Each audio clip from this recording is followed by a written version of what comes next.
shake his hand. I need to shake your hand.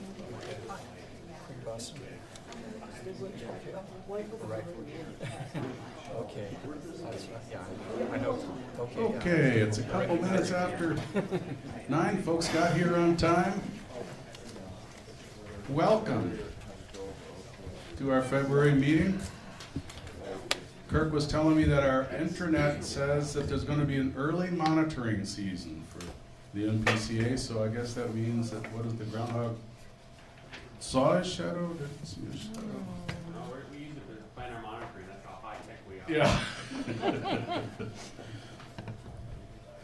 Our trifold purpose for today is, in many ways, the same as it always is. We want to catch you up with what we've been doing. We've been real busy, especially the consultants at Wood have been real busy over the past few months. And then they'll share with you the results of their work, and we'll want to get your initial feedback, mostly related to your understanding. The burden is not on you to have your final thoughts on what you hear, but just to ask the kinds of questions, make the kinds of comments that will help us all have a shared understanding of what's going on, and then we'll try to clarify next steps. We'll begin with an update from our liaisons. We'll go to Monica first. Is that my name? Monica first. Hi, Monica Stiglich. I'm the citizen representative from Oakdale. I just chatted with Kevin, the government liaison, and since most of this meeting is focused on reviewing these preliminary results, we didn't have a whole lot going on. I mean, Kevin voiced a concern about cost based on, and they said basically from other locations, other industrial uses, the raw material cost is quite different between carbon and the ion exchange media and so on, better efficiency and so forth. So that's why you see a big difference there. And again, we can probe that more if you want. What else? I think those were kind of the 3 things I wanted to bring up, or 2 or 3 things. Thank you. Thanks, sir. I don't really know if I have anything to add. It's a very different kind of meeting that we're going to sit through this morning than I think any of these groups have sat through yet. So rather than waste time, we'll just move on. Okay.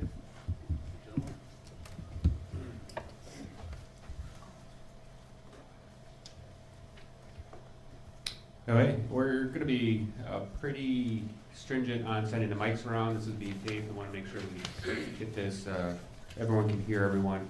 Just a couple updates. I know we sent some out in the email, but some quick pieces. One is the upcoming meetings. We appreciate the help local units of government have been doing in sending out more information on the meetings. They were scheduled from February 25th, 26th, and 27th. And a couple weeks ago, we had sent out materials, and I know local units of government have shared it, and including getting it on social media like Nextdoor. We have had one change. The 26th and 27th meeting is unchanged. The 25th is on precinct caucuses. We understood that this weekend and found that connection, and so have moved that. We are rescheduling to March 4th in the same location, and right now we're in the process of communicating that out. So there are still going to be 6 different meetings, the same format, one at 2 to 4 in the late afternoon, and then one in the evening with presentations and open house. We just needed to move that one to make accommodations for the precinct caucuses and what's covered there. Is that both meetings, Kirk, or just the one? Both meetings. Yeah, we thought we'd do it best that way. It just folks come in, they can do the morning and the afternoon. The next excuse me, item, it's a lot what Monica said. We just want to talk about what this information is and isn't, and kind of steps moving forward. As you know, the Wood has been setting up technical meetings to go through this in more detail, and those are occurring next week with each of the community's staff, and we appreciate those conversations. We've also let the citizen and business group know too, if they're interested in attending them, just like they did last time. Work through their communities, find out when that is, if they'd like to be there to learn more and hear about their communities and those conversations. The second is there's a second round of one-on-ones, and if there's multiple things on your calendar, just to help alleviate the confusion on what they are, the second round is in March, and that's where Jess, myself, Kathy, and Steve will be going around talking to each community's leadership. We've done it multiple different ways. Sometimes it's some members of their city council, and just them, or their mayor, or town board, or a combination of staff. We actually met with the entire tribal council on one of them. So however those want to be worked up, we are setting those up. That's another chance for input into the process. And this is part of our 3-part process that we're doing here. And today is the start of part 1, and that is getting information out and listening. You'll probably hear us say this often. These are not recommendations. There are no recommendations in here. What we're doing is putting out the information there. Even communities in the community profile or community scenarios, they ask for multiple ones to be made. I mean, many communities are looking at different options too. So I just want to warn, just because something's up there doesn't mean that's what the community has selected either. They wanted to get more information on this too. They are draft, and we understand that there may need still to be some tweaks and the like, some refinements. Maybe there's a better pipe for a distribution pipe to be, or a place for a distribution pipe to be laid down or not. The goal here is to get all the pieces out on the table, and then we can start assembling what phase 2, which will be the putting together good, better, and best recommendations. And then phase 3 is the final recommendation through the Conceptual Drinking Water Plan. And through that process, this information listening session not only includes this meeting, listening sessions next week and the following week, the one-on-ones with the local units of government, then coming back in March to this work group, getting feedback from you. That's one of the things we'll ask at the end of the meeting is how do you want to format that meeting? There are certain topics you want to spend more time on than others. It's a question we pose a citizen and business group, or have more of a free-for-all. We're open to what works best for folks. And that phase community, new numbers submitted for what their water supply needs are moving out into the future.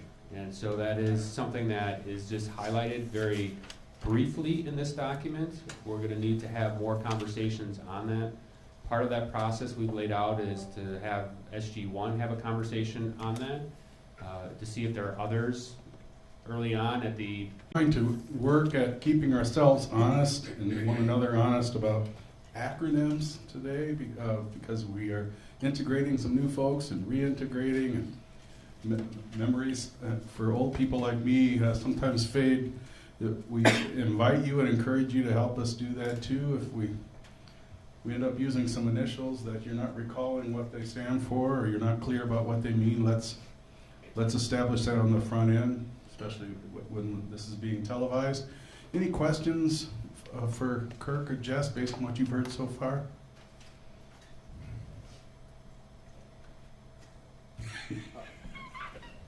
I saw your eyes. I know. I don't play poker because my eyes give me away all the time. So just to add a little bit to what Kirk said about the comp plan. So how we all did the comp plan and the comp plan numbers and the assumptions might be a little different. So I think that's the question that we're wrestling with is numbers were put into our comp plans under various thoughts and principles. The principles that we had developed our comp plan was under a water conservation principle, which was trying to create a challenging goal with respect to water usage to drive our programs and incentives and efforts to try to minimize our water impact, because that was because of the White Bear Lake situation and the emphasis of the state agencies. So as we went into the comp plan, it was under a challenge mindset to challenge us to restrict water usage and have an aggressive number in that regard to encourage our policy making and encourage our incentive programs. When it comes time for designing a system, you would design a system on a much different mindset. You don't design a system based on a, you know, how low can you go challenge, but you have to design a system based on peak loads, peak demands, you know, growth assumptions. And so I think for each of us, you might want to look in your comp plan and just ask yourself that question is, how was that number put in?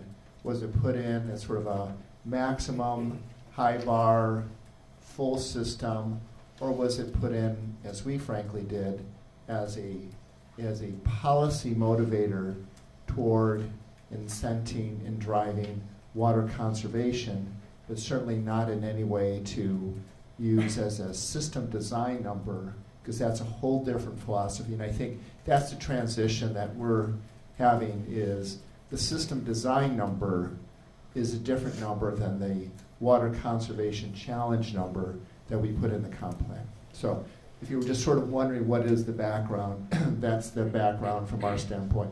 And that's really critical, because if we were to do it based on the challenge number, we would build a system that is way too small to fulfill the needs of our community. So that's why when we identified how it's being used and understand that more, that's when we came back to the state and made that correction. So I just wanted to give you all a little bit of background. Those comp plan numbers, which are done sometimes years ago by people with good intentions, and sometimes in a different use, come back and create a very different kind of challenge, and that's what we faced. Thank you.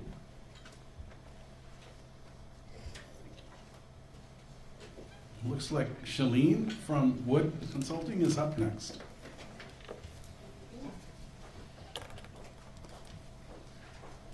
All right, good morning, everybody. Thank you, some of the SG1 members that are taking the sentence of staying here all day. It's going to be a long day. But thank you. I think this will be helpful to set the framework for this afternoon. So to start for Wood, I'm Shalene Thomas with Wood. I know most, if not all of you. I wanted to introduce our extended team that's here. We don't have them all here every meeting, so it's a great opportunity if you have questions at the break. Or as questions come up, we're going to be passing them directly to our experts that we're working on the project. So I'm going to start with Hannah, who I think most of you know. Hannah's our PM extraordinaire. We have Brian, can you stand up please? Brian Hamrick on the water side with Aaron Doherty on the water side. Stand up, guys. Jim is our groundwater modeler lead PhD with PhD Conrad as well, modeling on the groundwater side. So if you have questions about that, those two are great at the break. And then Bill Malik at the back here, he is our treatment expert. So questions on IX, GAC, or any other treatment technology, Bill's your guy.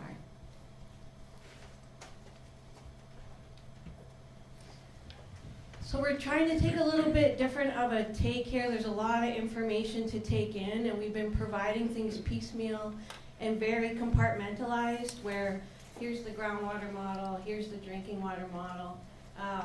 What we're trying to do today is go through it systematically in the work process flow that we actually thoughtfully went through for each of the scenarios in our evaluation. So we'll give a broad overview. I think for most of you it's going to be review. For the work group members, for anybody new, it's just to set a baseline of understanding of where we started.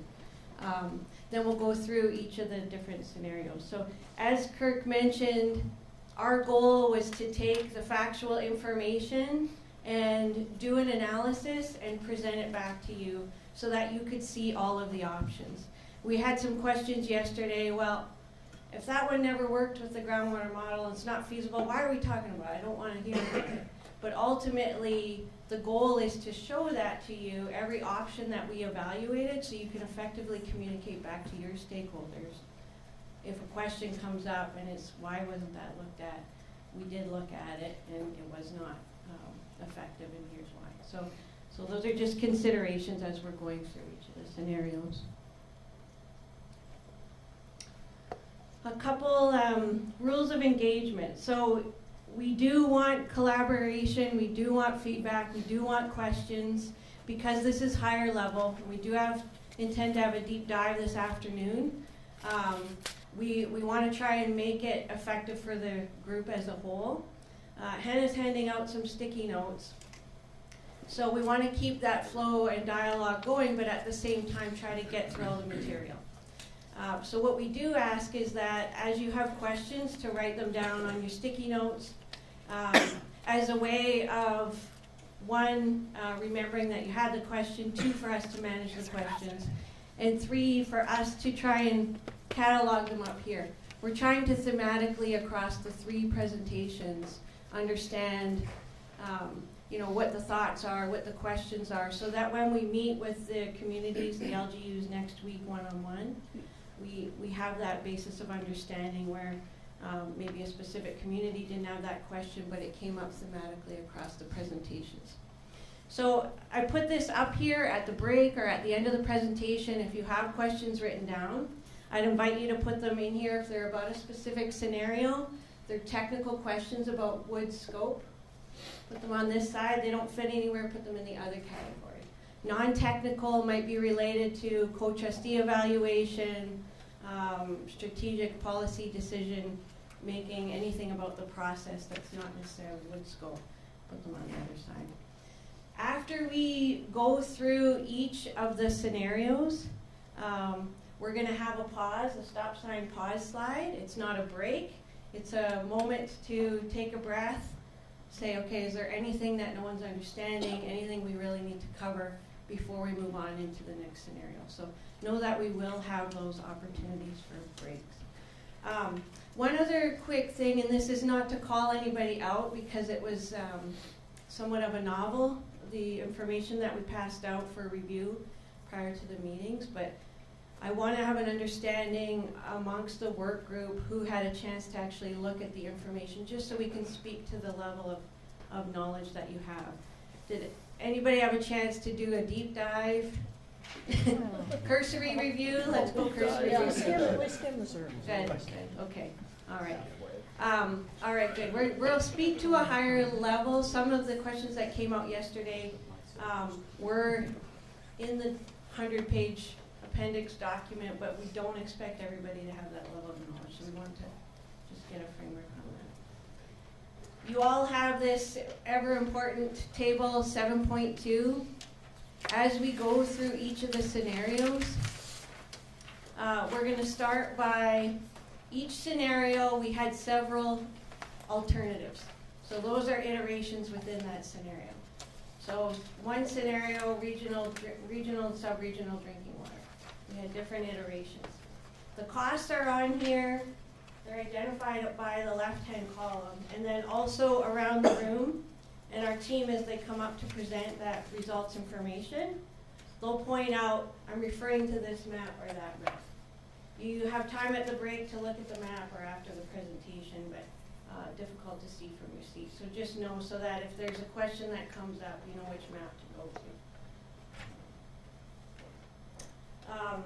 So as we go through the scenarios, let's see, we will first identify how many alternatives we were looking at in that scenario. 2, identify if it included treatment at all. We will then identify if the groundwater model was used in decision-making process for that scenario and how it was used, and we'll hear from our groundwater modeling team. And then we'll go into the costs. So that's sort of the framework of what we're looking at today. So we'll start with an overview, and I think, that's so neat. So just a reminder, I think everyone's seen this and 90% of you are familiar. We started with apps, substantial amount of work collecting community profile and background information. We went into the WISIO framework, which we called the water supply improvement options. Looking at a high level, it was conceptually feasible. We then got projects from each of the communities, would submitted their own projects. All other stakeholders, public and others, were invited to submit projects. We then looked at those projects and pushed them into scenario groupings and evaluated them, and that's where we are right now. So this again is just a presentation of our evaluation of each of those scenarios from start to finish with costing. obviously the next step is our better and best. Again, went through this for each of the scenarios, so I don't think we need to cover too much here.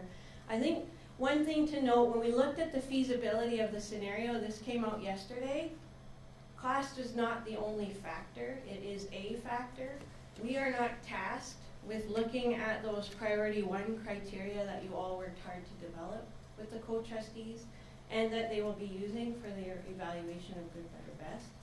Our evaluation, we looked at water distribution, supply, quality, and quantity. So is there a distribution system that works in this scenario? Is it feasible?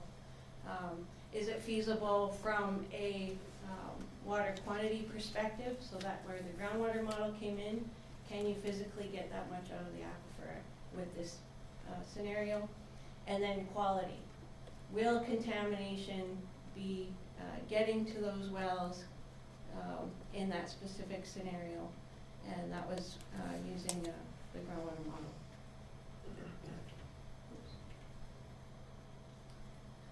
So just a quick summary, after all our work across the East Metro, we have 8 communities with their own public system, 1 community connected to St. Paul Regional, over 6,000 private wells now across all the communities.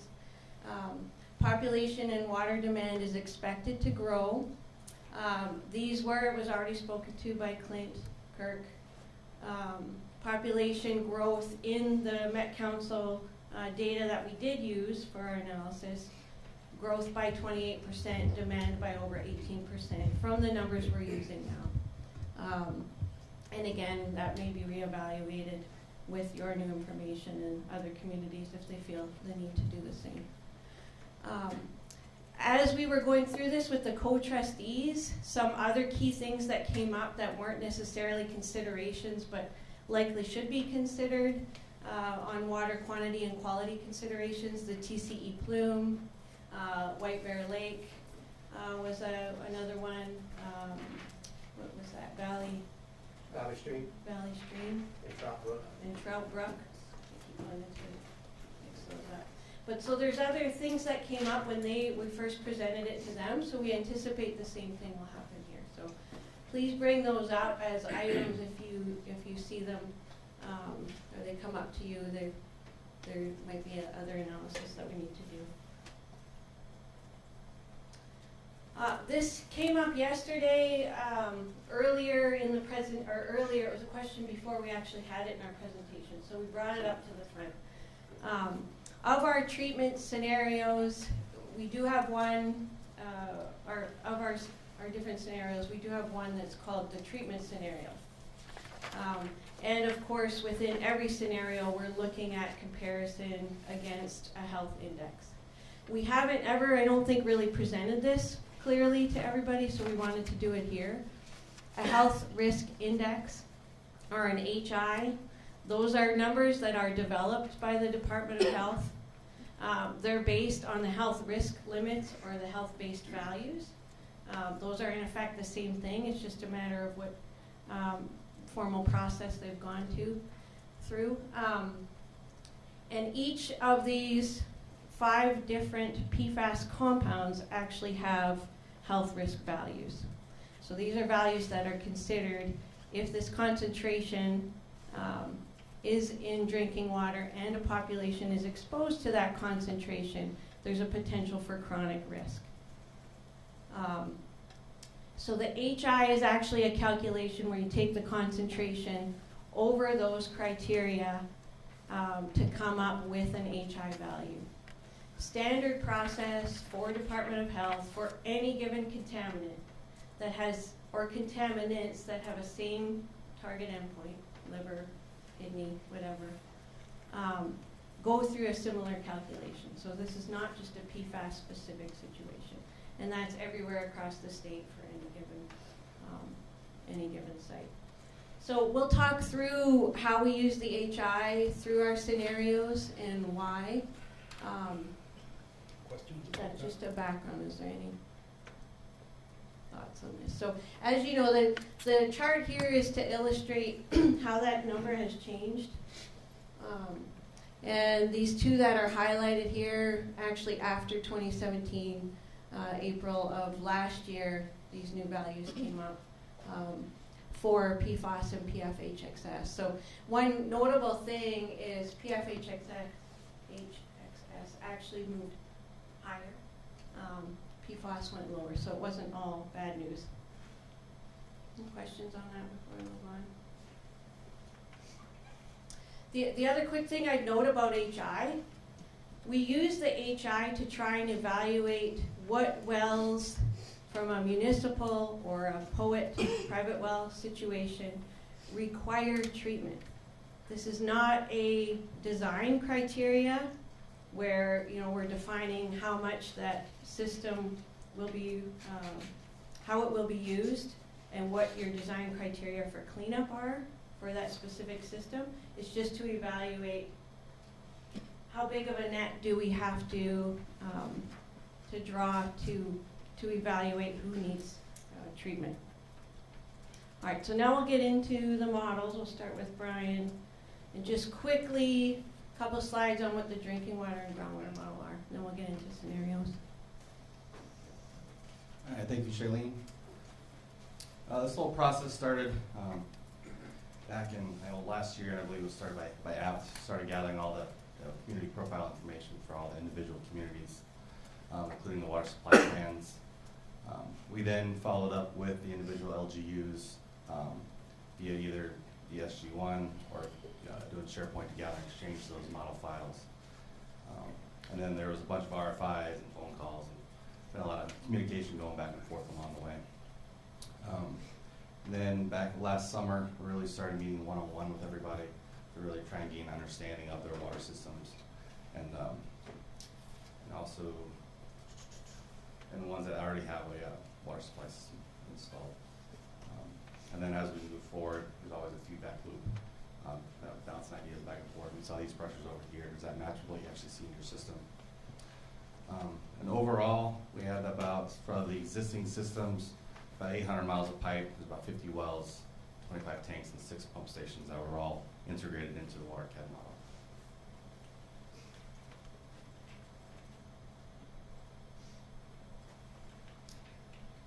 Then all that information was combined, and we developed multiple models that was used for these evaluations. One was the community-specific models, basically a model for each of the individual communities. And then we started looking at combining them together.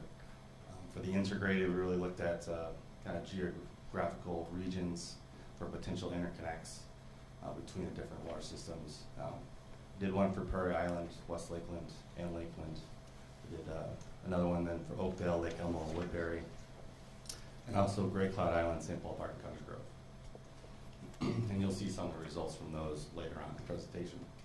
When it came to the sub-regional, this is where we did 3 fairly large well fields, kind of around, really on the south side of Cottage Grove, one over in Afton, then one over on the south side of Woodbury. And we looked at, for the one south of Cottage Grove, we kind of did a southern region model, because that water's supply from that well field is about 18 million gallons per day. That's enough to provide the water to Cottage Grove, St. Paul Park, and Great Cloud Island. And then for the northern region, the other 2 well fields was enough to supply the rest of the communities. In addition to those, we also did a regional model where we looked at doing surface water plants both in Mississippi and on the St. Croix, and moving that water to the individual cities.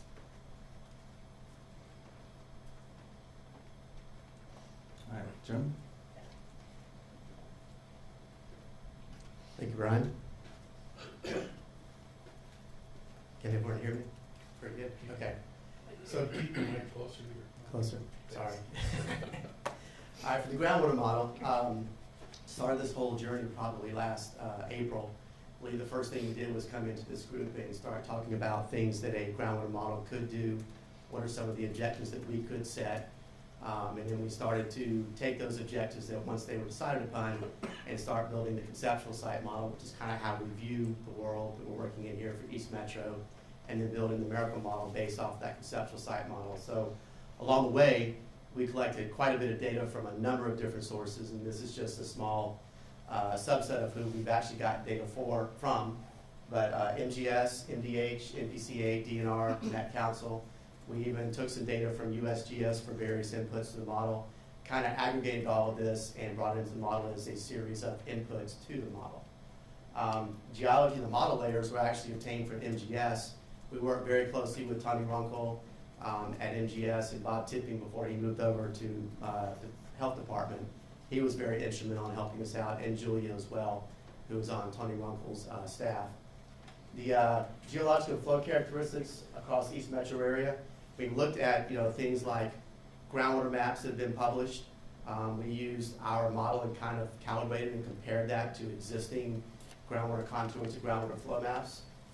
We did calibrate to average groundwater elevations over a 3-year period.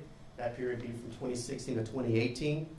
That time period was chosen because that is a wet period in this East Metro area. Now, when we say calibrated, a lot of people say, well, what does that mean? We actually took the model output and we compared it to this time period right here. Okay, published values, published groundwater elevations, published groundwater contours, and we see how our model stacks up against what is already out there. And we feel comfortable that once those two things match up, that we've got a good working groundwater model from which to start our scenarios. Scenario evaluations or assessments were done under a static, constant head or constant condition. What that basically means is that we kept all the input parameters constant throughout the entire model simulation. So whatever was input, right away was kept constant throughout that whole simulation. Now, other simulations might have started with different values, but we kept those constant as well through each individual simulation. And then again, like Shalene's already talked to, areas of non-municipal wells with a health index above 0.5, we use those as areas of impact to check the model to see if it was predicting in the past what has already been shown to be contaminated with PFAS compounds. That was another check on how the model behaves. And if that matched up as well, then we felt very confident moving forward. The PFAS is going to go from point A to point B as well. That is true, but we did not look at what that concentration would be. We call it a very conservative estimate. So that way, we're not showing concentrations in area A or area B are going to be, higher or lower in 20 years. We simply looked at where the future groundwater paths are going to go and follow those pathways and showed areas that might need treatment. And then showed what current or future wells might be impacted. I've just touched upon that. This is looking into the future and saying this area is going to be impacted, therefore we're probably going to need to provide treatment, and that's where Brian's engineering comes in. So I'm not going to belabor this chart. It's an eye chart, but once you guys get a feel for data sources that we use throughout the model construction, everything from precipitation, which we got from DNR, things like 3-meter digital elevation models we got from DNR as well as USGS. There are quite a few, contours of topography that we pulled from. We also pulled geological maps from Minnesota Geological Survey we've already talked about, and this is just a really quick synopsis of some of the groundwater sources that we use. Certainly isn't comprehensive, but it's the major ones. And then kind of how we got here to today. I mean, we started this whole journey back last February, I think is when I first came up and we started talking about a groundwater model. And I was asked for, can you give us a list of objectives that a groundwater model might accomplish? Based upon that list of objectives, we further refined that over the next couple of months and then settled upon these are the objectives we'd like to try to get to with the groundwater model. At that point in time, we started having weekly calls with DNR, MGS, NPCA, trying to gather the data sources, gather the data itself, review the data. We also engaged in early summer the watershed districts and conservation districts to see what kind of data sets they might have that would be helpful. And then we actually have gotten DNR and Minnesota Geological Survey to do interim checks on our data, looking at things like amount of precipitation or looking at our geological layers. We got all the geology from MGS, and we literally, you can imagine, taking maps and almost like with a needle and thread, stitching those maps together, those geological layers together to a 3D kind of an image, and that's what got put into the model. But before we went down that path, we really wanted to have MGS take a look at what we put together and make sure that fit with what their picture of how the geology in the East Metro area looks like. And then finally, we presented some model inputs in July. We were up here talking about some of those. We have been getting ongoing feedback. John Seberg has been looking at a lot of our data as well with Clint Champion and others.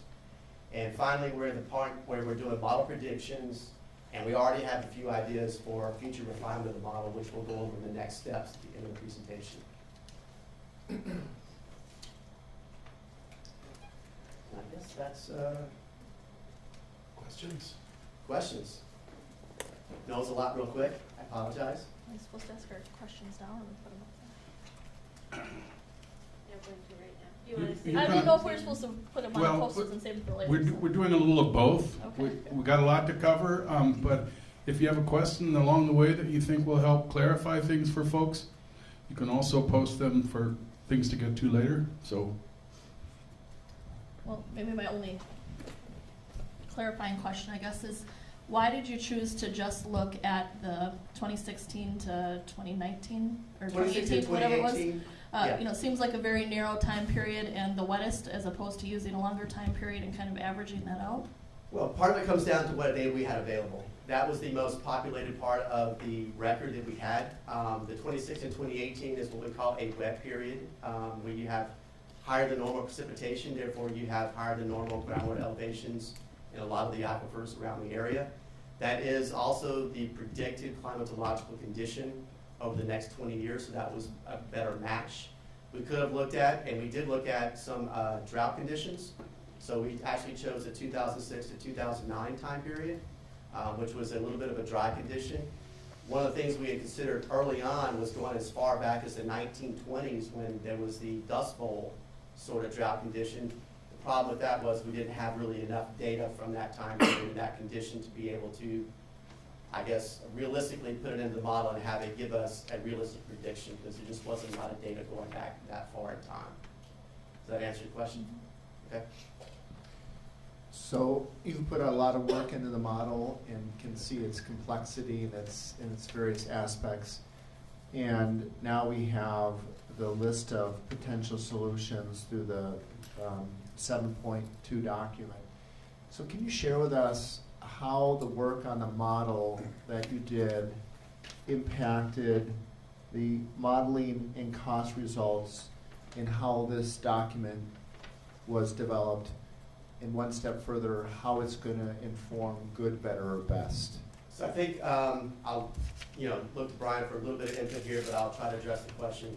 So when we're looking at any of these scenarios, the first thing that was asked was, okay, if we have to put in any kind of new supply well, whether it be for a community specific, which might be 1 or 2 wells, versus a regional or sub-regional where we're going to put in a whole new well field, which is a multiple wells all pumping at the same time from a particular area. The first thing we looked at was, can the aquifer actually sustain that requested rate? Okay, sorry. If it can sustain that requested rate, then the second thing we looked at was, what is the water quality in that area? Because the water quality is questionable, say from a PFAS standpoint, then while we may be able to supply that amount of water, my first call was Brian and Aaron and saying, okay, we're gonna have to put treatment on this. It's a good viable option, it'll work, but we're gonna have to go straight to treatment. I mean, I don't really need a groundwater model to tell me that. It just helps to bolster our position. There are some scenarios which we don't need treatment, that we're putting in, future supply wells, and as long as the quantity is there and there's not any PFAS impact, we're not showing that there's going to be impact in the future, we're not providing treatment for that particular well. So that's where the cost kind of comes in on Brian's side, but we're feeding him that information about going to need treatment. Groundwater model says there's going to be PFAS compounds there either now or 20 years in the future. Brian, put treatment on it or not put treatment on it. Does that help? It does. So being very macro, did the Yes. modeling tell you some things that you just can't do, big picture, or things that we can do through this exercise? Yeah. One of the things just that was on our minds is we wondered about that question of the groundwater sufficiency. Would the modeling point to any sort of ability of the groundwater to support our future, or inability of the groundwater to support our future? So what did it tell you, big picture, about the groundwater sufficiency And what did it tell you about things that can't happen in terms of our plans? So let me start with, maybe I'll start with the regional real quickly here. We're gonna get into Yeah. it specifically, so just maybe generalize these. Yeah, so community specific, you know, say a Woodbury versus a Cottage Grove or Lake Elmo. All the new future wells that we're needing for those kind of systems, all of those were able to be supported by the groundwater flow. Okay, so there's enough water there. You'll see in a few slides here that one of the regional conditions where we're pumping a lot of groundwater from a very small area actually failed. So we'll get into those one by one. But Yeah. Those are the major ones from your perspective. yes. And we will evaluate it, and that was part of the alternatives analysis. The alternatives, looking at it from the drinking water model, do they actually have the appropriate infrastructure in place, what's needed to supply it? Okay, we need another well field. Can it go here, can it go there? They look at it from an infrastructure perspective. The cheapest, best way to do this is to put it here. Go to Jim. Jim, if we put this well field here, are we going to have adequate quantity? Okay, yes or no. Are we going to have a concern with contamination? Yes or no? And that was the 2040 outlook. And I would add just one more comment, and that is that the data we did use is all existing data. We did not actually go out and install any new wells or collect any new data. It's all from existing sources. Just want to make sure that was clear. So. Is that a good stop point for that? Well, as we get into each of the scenarios, we will bring up how we use the groundwater model to make decisions as the basis of what we did to present you with the alternatives. In terms of good, better, best, we've already had discussions about, you know, well, what does it mean this? What does it mean that? There's so many different ways to slice it, and we'd welcome that feedback from the communities as well, as well, we're interested in why is it there? What if it was here?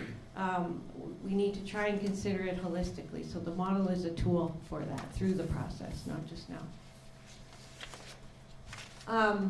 So again, preliminary results, beating a dead horse a bit. These are not recommendations. They're just the technical options that we evaluated. Our intent here is to focus on sharing these results with the other stakeholders past these work groups and the subgroup 1 with what the key considerations are. And I already said this initially that our work did not include any evaluation or consideration for priority 1 criteria. That's going into the next phase across the project. And just a reminder, these are some of the key priority 1 considerations that we should start thinking about. So now we're just going to have a couple slides on the basis of our cost estimating, what went into it, what the assumptions were, and how the costs were derived, so you have an understanding of that. Thank you, Shailene. I did want to make one note on this table 7.2. So for communities served, basically this is an earlier version of this table, but pretty much all the communities are included in all these scenarios. So Newport, Denmark, they all got included in the 2040 update. State that they all include poets, every scenario Right. Yeah. So they all include poets in every scenario. So treatment let's- for a lot of the wells. Just on the way by, can we remind folks what a poet is for the folks? Point of entry treatment system. It's also So next we want to go through the basis of cost. That was used for a lot of the cost estimating. We did go back and look at bid tabs for a lot of the the construction projects that have been done in the area since about 2005, and basically compile those into a database that we help to use to put together some unit costs for what's the cost of a 16-inch diameter line, on a per foot basis, or the cost of all the wells that have been installed in the last 15 years, storage tanks and booster pump stations, that kind of thing. And so we use local costs to help put together our cost estimates. When it came to the outputs, This is a high-level cost estimate. You know, we didn't get out to the individual sites and look around and, you know, identify the utilities that are out there or any site-specific issues that might be there. But the costs are appropriate to do a, you know, high-level screening to be able to compare one alternative versus another. And we did include capital costs, which is the cost of installing the infrastructure, you know, the construction costs. And we did O&M costs, which is your long-term cost for operating that infrastructure and maintaining it over time. We did develop it as a cost per 1,000 gallons, which is one way to weigh one cost versus another.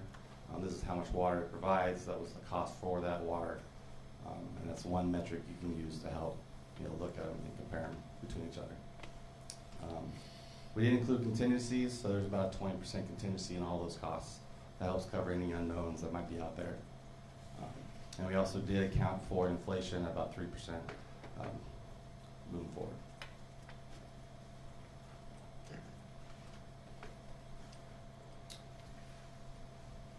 Kind of covered most of this already, but in that table you'll see these are the different column headers that are in there.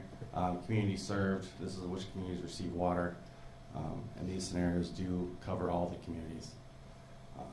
And it also identifies the major components of each scenario, you know, which water treatment plants are in there, do they cover water mains, are there wells, that sort of thing. How much water is provided, you know, so a lot of the scenarios look at, like a regional scenario is 52 million gallons per day, which is enough water for the entire area for 2040, all the way down to, you know, maybe 5 or 10 million gallons per day. In addition, we have the capital costs and the O&M costs, which is important when you're looking at the long-term effects of the infrastructure and how much money you'll need, you know, to pay for that down the road. Those O&M costs do include things like replacing pipelines, you know, recoating a storage tank, you know, the media replacement cost for treatment facilities. That is a big cost that really adds up over time. So you'll see that number there. Your total 20-year cost is your capital plus 20 years of O&M. And then you have your operating cost per 1,000, and your capital and operating cost per 1,000 gallons. Then we have the cost there with inflation factored in.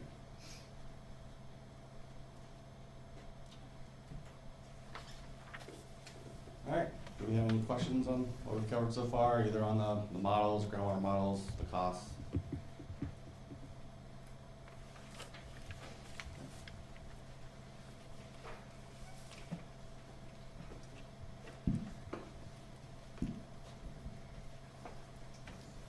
So just to point out and organize yourselves as we go through this information, and you have the cost tables with the 4 scenarios. So for regional, there was 4 alternatives. There are 3 back there with surface water. St. Paul Regional Water Authority, which is right up here. And then the sub-regional, which was groundwater. It's not 4, is it? That's 5. So just to orient yourself, and they are each on the table grouped together.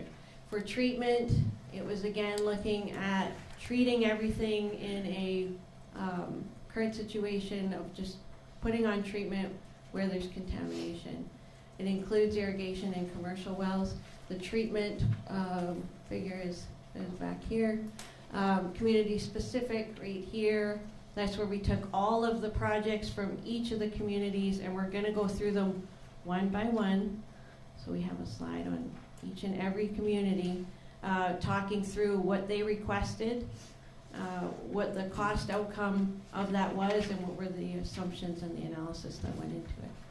And then integrated is Wood's effort to combine projects together and try to maximize efficiency from a cost perspective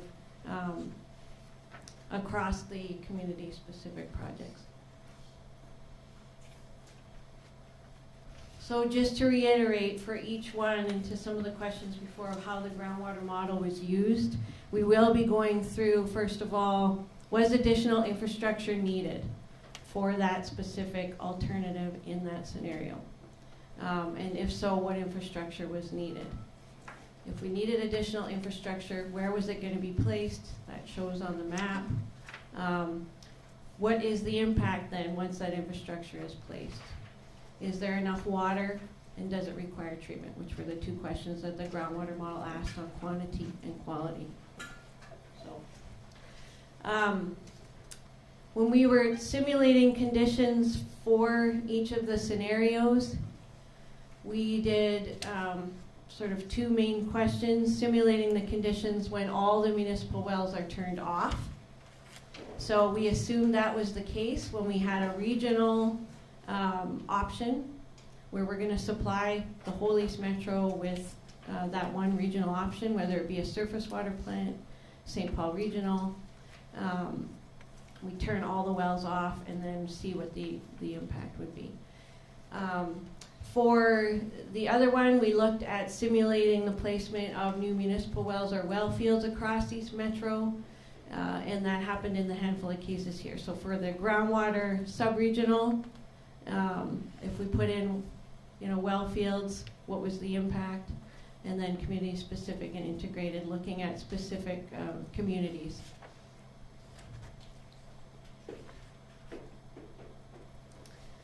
So some key assumptions across all of the scenarios. For every single scenario, everybody is considered. Every community and every potential drinking water receptor is considered.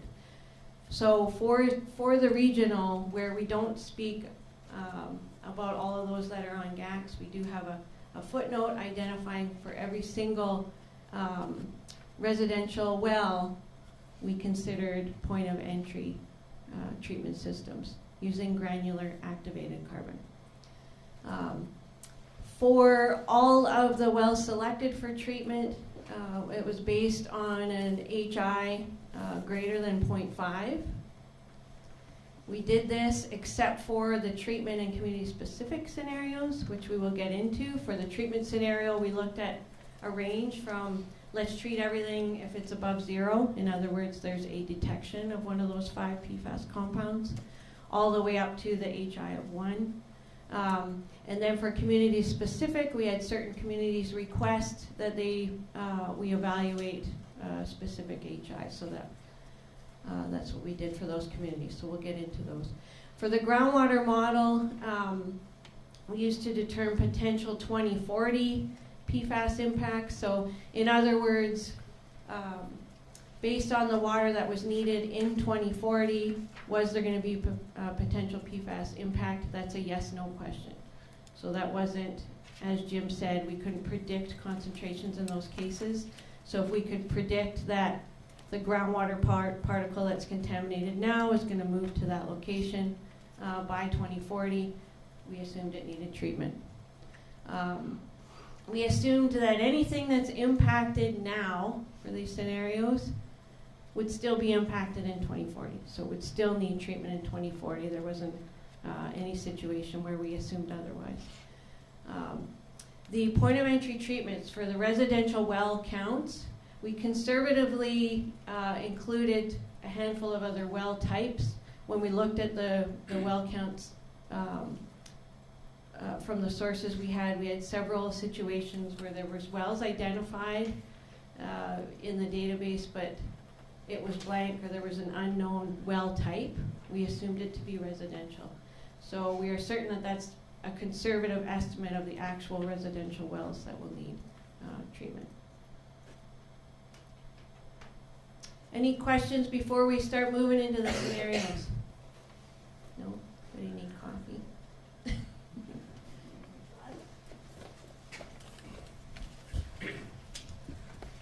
My questions relate to comments on the previous slide about the HI levels.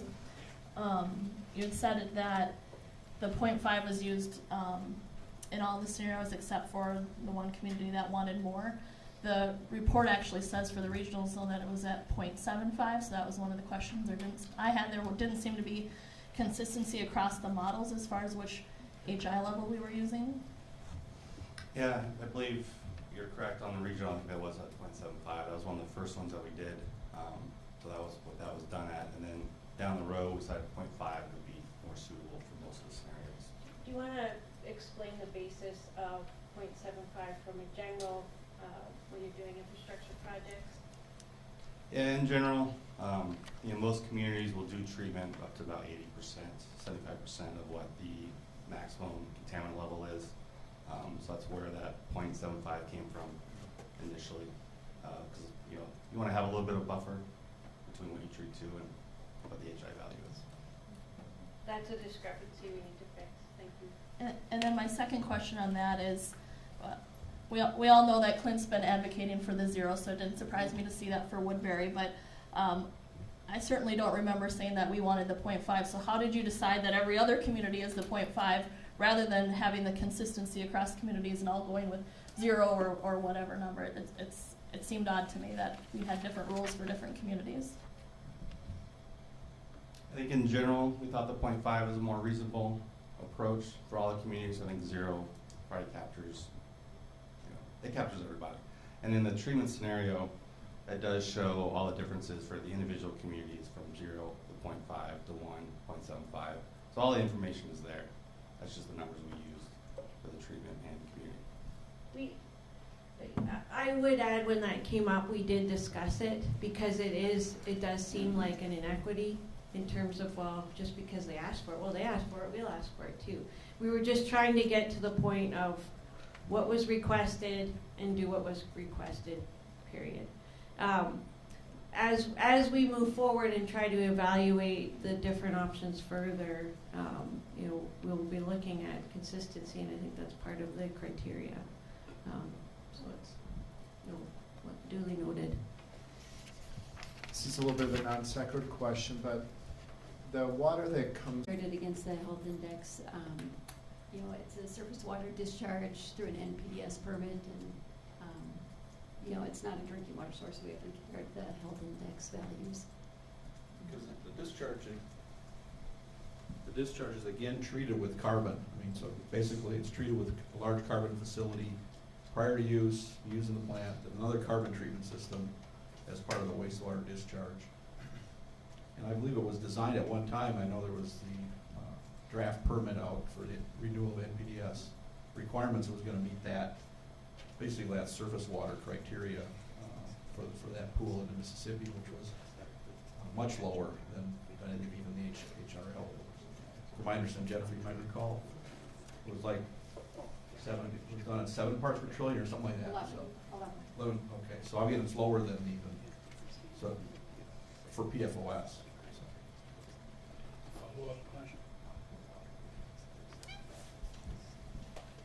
So there's no plans to do any different from a water use perspective? If that water is meeting certain health standards and is below the health index, there aren't any plans to reutilize that water in any fashion, whether it be on the land or in human use?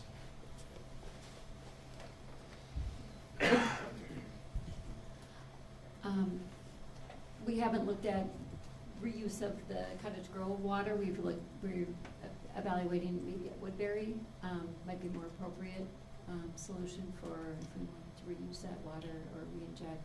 But at Cottage Grove, that hasn't seemed like a feasible alternative, at least re-injection.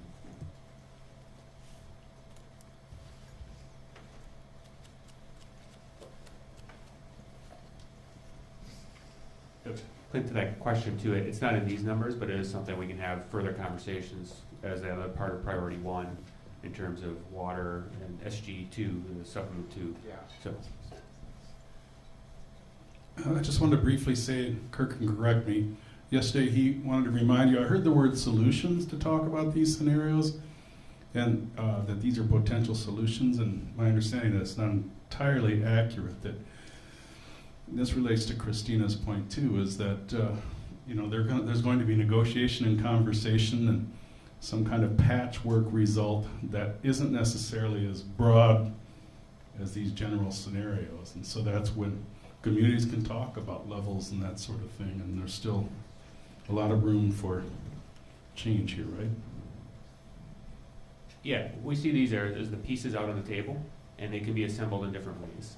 And when we look at good, better, and best, the the agencies are not restricted to just saying, these are the scenarios we pick from. They can be pieced all together from different ways. And so, well, for instance, in the community scenario where it's 0.5 run for the individual private wells, we do have the data to go all the way to 0.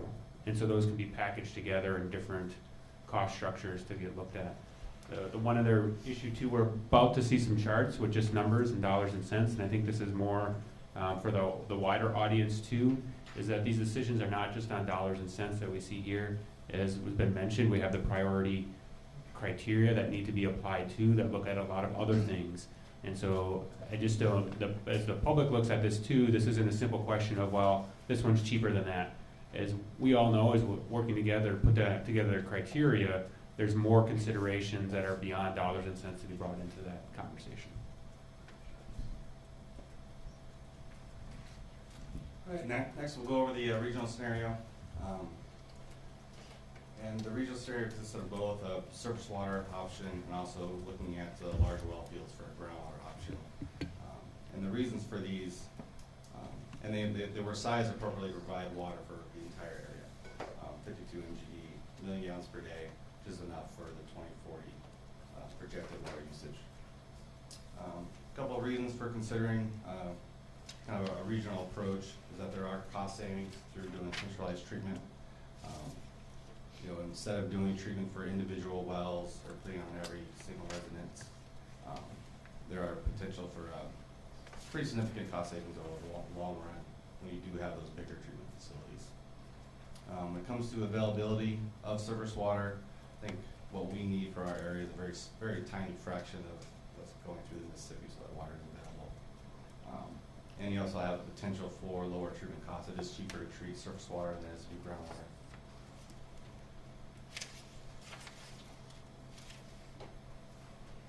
Getting into some of the surface water, some of the modeling questions we had was, you know, what effect do we have when we turn off all the municipal wells? What happens to the groundwater flow patterns? What are the effects of different model simulations of the distribution of PFAS in the groundwater? And then what are those additional cost impacts for both the treatment and infrastructure? Do you want to add anything to that? No. I wouldn't add anything to that. I would say that when we do turn off all the municipal wells, as you imagine, most of the groundwater flow wants to go towards the rivers, which are surface water bodies, expressions of groundwater. So that's a general, very holistic overall conclusion, but shouldn't really surprise anybody. Then for surface water and also the groundwater, we went through about 6 alternatives, looking at various options for both. Which you can see, I think, in the table. Those are the regional scenario 2A down to 2E. And then if you want to see the maps, there are back there in the back of the room. These are the various options for surface water that we considered. The first one is doing a large plant off the Mississippi River. That would be sized for 52 million gallons per day. That would be enough water to service all the communities. In that cost, that does include, you know, treatment of the surface water, and then also the transmission mains and booster pump stations necessary to deliver that water to the individual water systems that are already in place. We did not extend out to existing areas that aren't currently served by water systems. That is not included in those costs. So you're looking at a capital cost just under $400 million, and then over 20 years, looking at about $750 million. And that one is the most cost-effective of the surface water solutions that we did look at. The next two we looked at was the 2B1 and 2B2. Those are basically just 2 iterations of looking at a plant on the Mississippi and one on the St. Croix. In the 2B1, the major difference is just who is supplying Woodbury. That is the biggest demand in the area. So that has a significant impact on infrastructure, the cost, pipeline sizes, that kind of thing.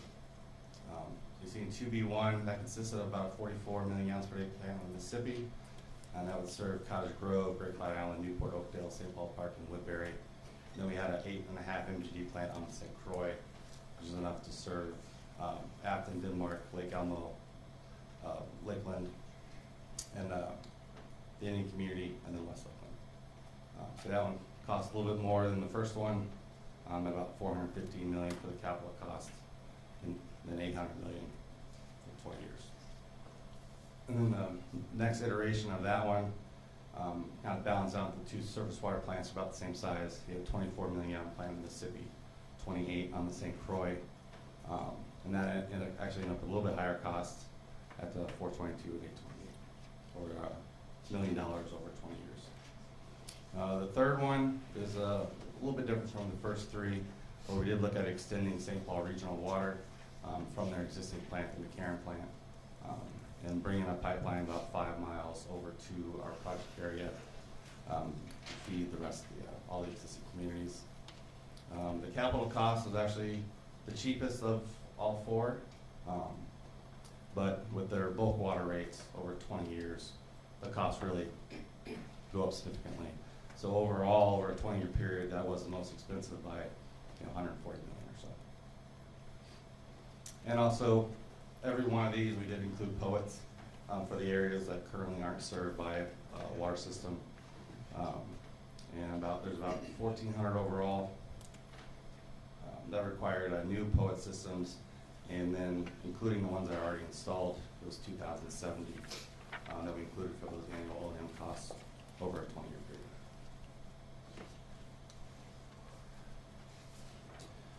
The next regional approach was looking at a groundwater approach to providing a regional water supply replacement for all the existing wells that are out there. We looked at two different alternatives. One was just one new well field, 52 million gallons per day, and MDD is your max daily demand, so that is your highest water usage day of the year. Typically occurs in the summertime out here. And then we also looked into a sub-regional approach, which was 3 well fields, which are the blue circles here. And those are spaced, so they're relatively close to existing infrastructure, so the tie-ins are relatively simple.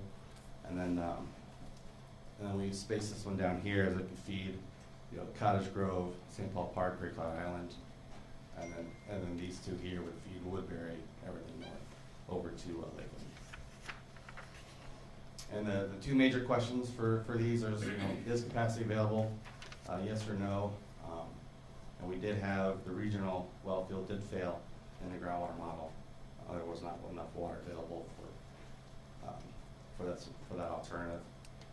The sub-regionals, there wasn't enough water for those. And then also, the other question is, can the aquifer sustain those pumping rates? Which was, once again, was a no for the regional. And you'll see in your table 7.2, I think it's 2D. We did not go beyond, we did not do any costing information for that scenario, since the water wasn't available. Question? Yeah, can I say? And is it correct to assume that with the groundwater model, you've also looked at the possibility of PFAS contamination? I mean, that Afton site looks awfully close and kind of in the middle where it's, there's PFAS going to Woodbury and Cottage Grove, and there's some in the north. It just surprises me that there would be a well field there. So that was looked at as well during this process? It was, and actually, this is the one that doesn't require treatment long term. But it is a little bit close, I think, to the Valley Creek. Yeah, so one of the items Sergeant brought up is that this one well field right here is fairly close to some trout-bearing streams, Trout Brook and others, and it's been suggested we might consider an alternative location. Might be able to move this down here to one of these other areas that failed. Since this is at a lower pumping rate, we feel like we could probably get that amount of water out of here. And I think Brian's going to discuss treatment, but this one we did not need treatment. And we would assume that the same thing here, although we run the analysis to make sure. Yeah, and we would expect that if this was moved down a few miles, that wouldn't be treatment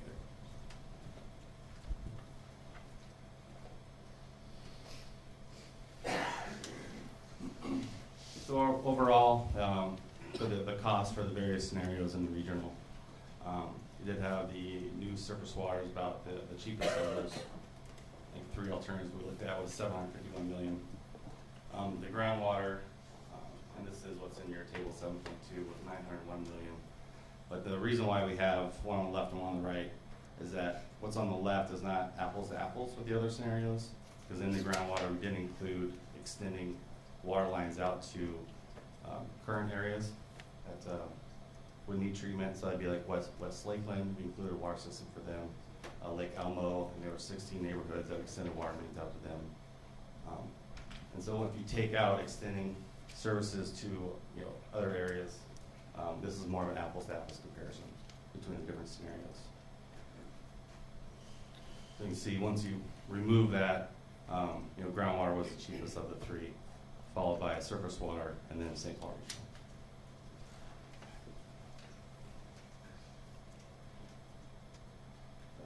Any questions on the regional scenario? Yes. I maybe just need a little bit of clarification. In your regional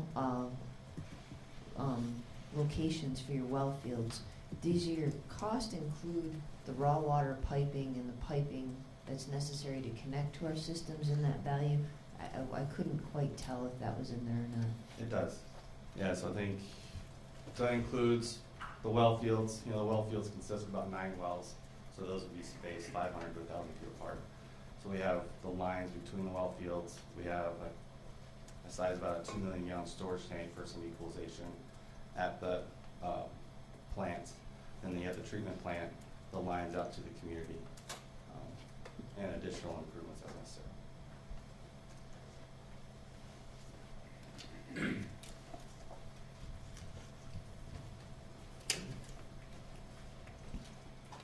Anybody else? Good to move on? The next one is treatment, which Hannah will go over. Yeah, so for the treatment scenario, we costed how much it would cost to treat wells that fell into these different HI categories. So we use the HI categories to tell us where we would put treatment and not what we're treating to. So that's one point of clarification I just want to make here. So the treatment would be the same regardless of what the HI value is. So we would want to treat to acceptable non-detect limits or whatever the design of the system would be. So so we're providing treatment for public and private drinking water systems in these scenarios, and costing according to which HI category that falls into. So I'll show a table here in a minute and we can talk about that. But and then we looked at the cost for granular activated carbon as well as ion exchange just to see those variations. And then again, we selected the wells based on the HI value. So for I mostly want to talk about the 2040 scenario since we've discussed how we arrived at the 2020 calculations previously. That was just a matter of looking at the data that we currently have and what we know today. So now for 2040, we took those numbers, reassessed using the groundwater model to tell us what areas we think in the future, so over 20 years, where do we think groundwater is going to move? So the treatment scenario is over there, but I'm just going to point to this map just generally, in an area like West Lakeland where we know there's already contamination and we have an idea of where groundwater is moving. We took that and said, okay, this area now we're showing in the future is also going to be impacted. What wells are there that haven't been tested already? And we incorporated them into these numbers. So it was a very kind of simplified approach, I guess you could say. This column shows those exact numbers that we used. So the variation that you're seeing on the HI values is coming from that previous data that we have. So outside of the areas where we don't think that we didn't predict using the groundwater model that groundwater would necessarily carry contaminants there, we're keeping everything, we're assuming that everything is going to stay the same in those areas. So it's not a perfect, analysis, but it was the way that we could systematically use the groundwater model to calculate these numbers. So this shows, how many in each HI category. I know it's hard to see, but It just gives you an idea of kind of where the numbers fell. And then I've got the costs on the next slide here.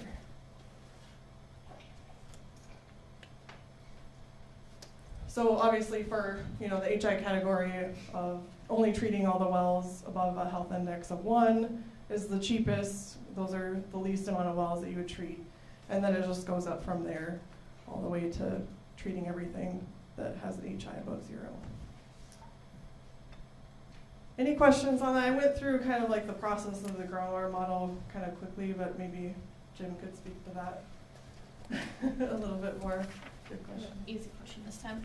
I didn't see that previous slide or this that you had have shown in the materials. Will that be added, or could that be sent out to us before? There's a variation of it, but yeah, it's not that exact table. I kind of threw that together today just to get all the numbers up into one table. But yeah, it's not currently in the report. That's something that we can add in there. I think the numbers are in there. So I think it's mainly like these 2 sections I think are in the report, and then the rest is not necessarily all in that one table. I like that chart for what it's worth. Sure. I think it puts it all Yeah. together Yeah. in one spot. Gotcha. Yeah.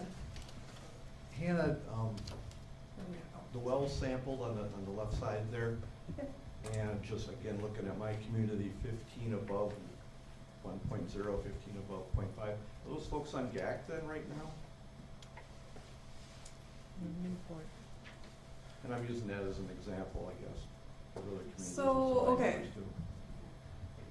So these are the wells sampled, and it looks like, you know, currently there wouldn't be any on GACs according to this. Well, if you take chart. that to the left, into the well Right. sample. No, I gotcha. Yeah, Yep.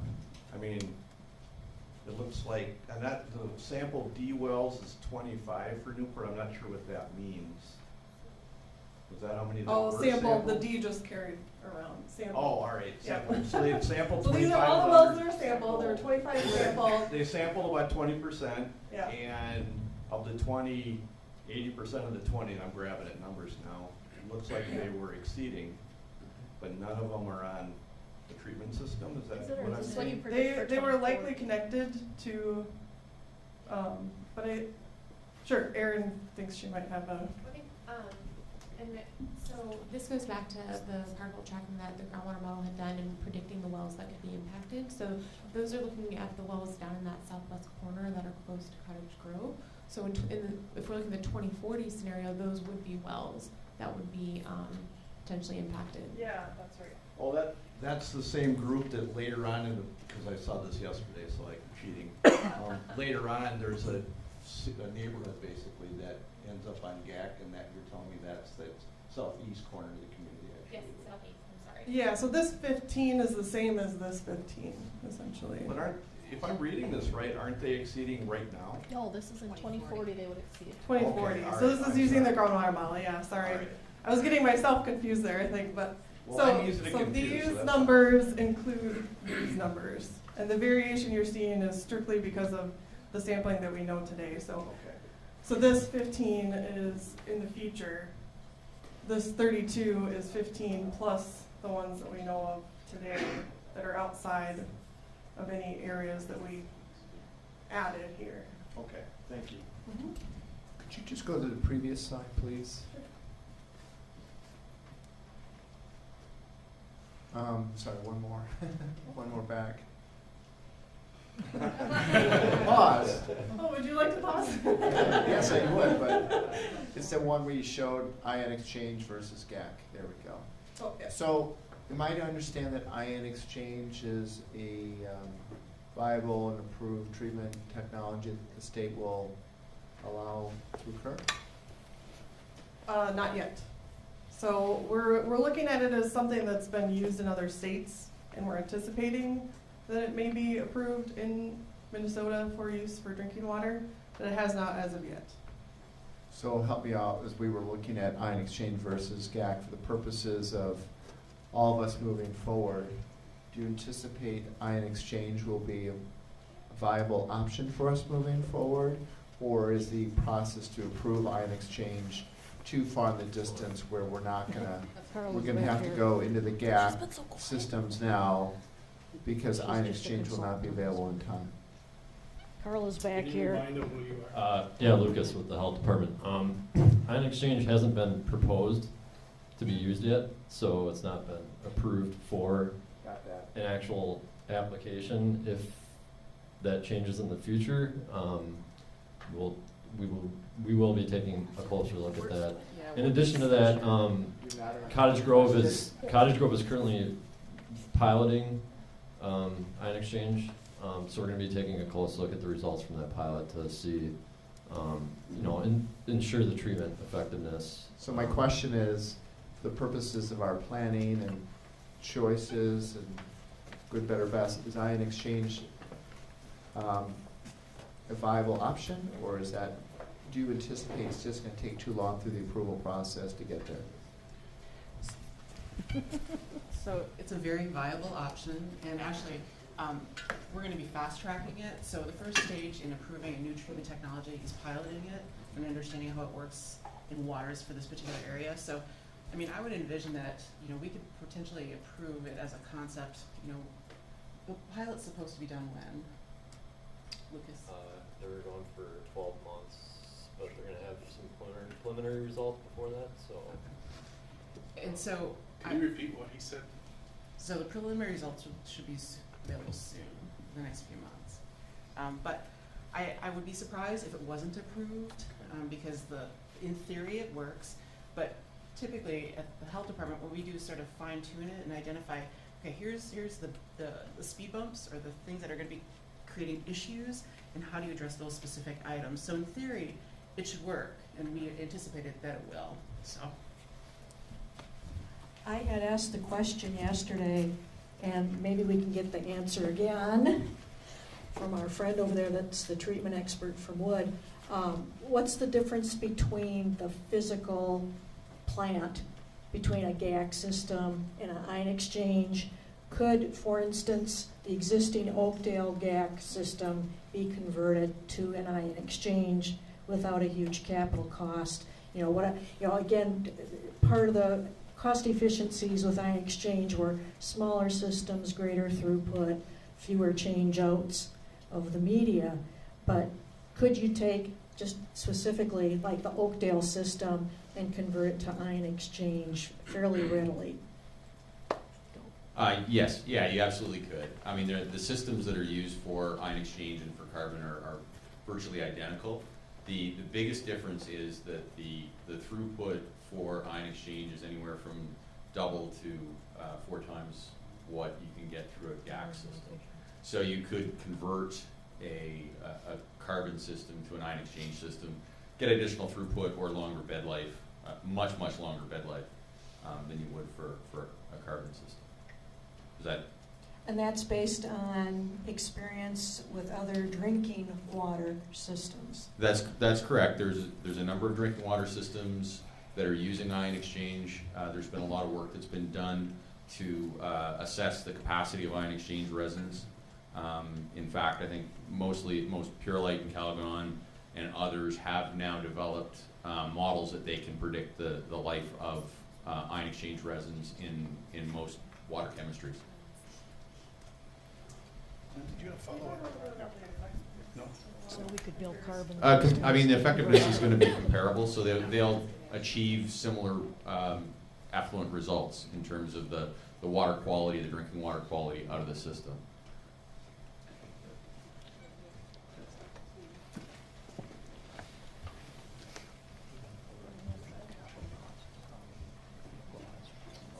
Okay, any other questions?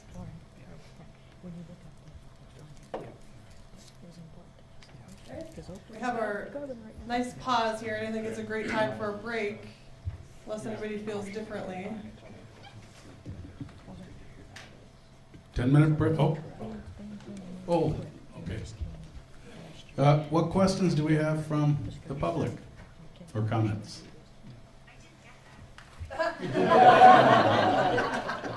I didn't either, but I'm a little slow.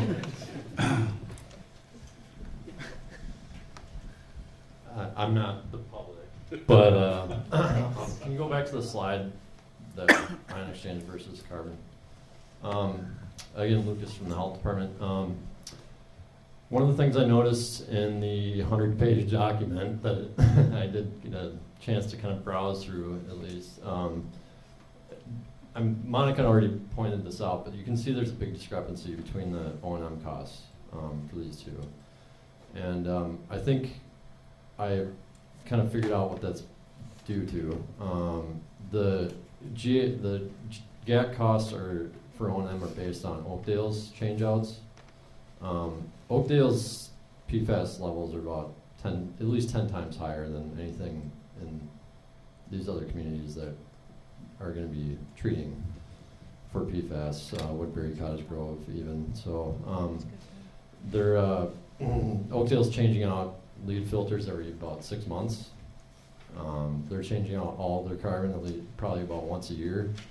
Cottage Grove's experience, I can tell you, has been vastly different. They have one filter plant that's been in operation for I think over 2 years now, and they haven't changed the carbon yet. So I think we need to revisit. I know that the cost estimates are going to be evolving continually, but I think this graph is a little bit misleading the way the O&M costs are factored in right now. So.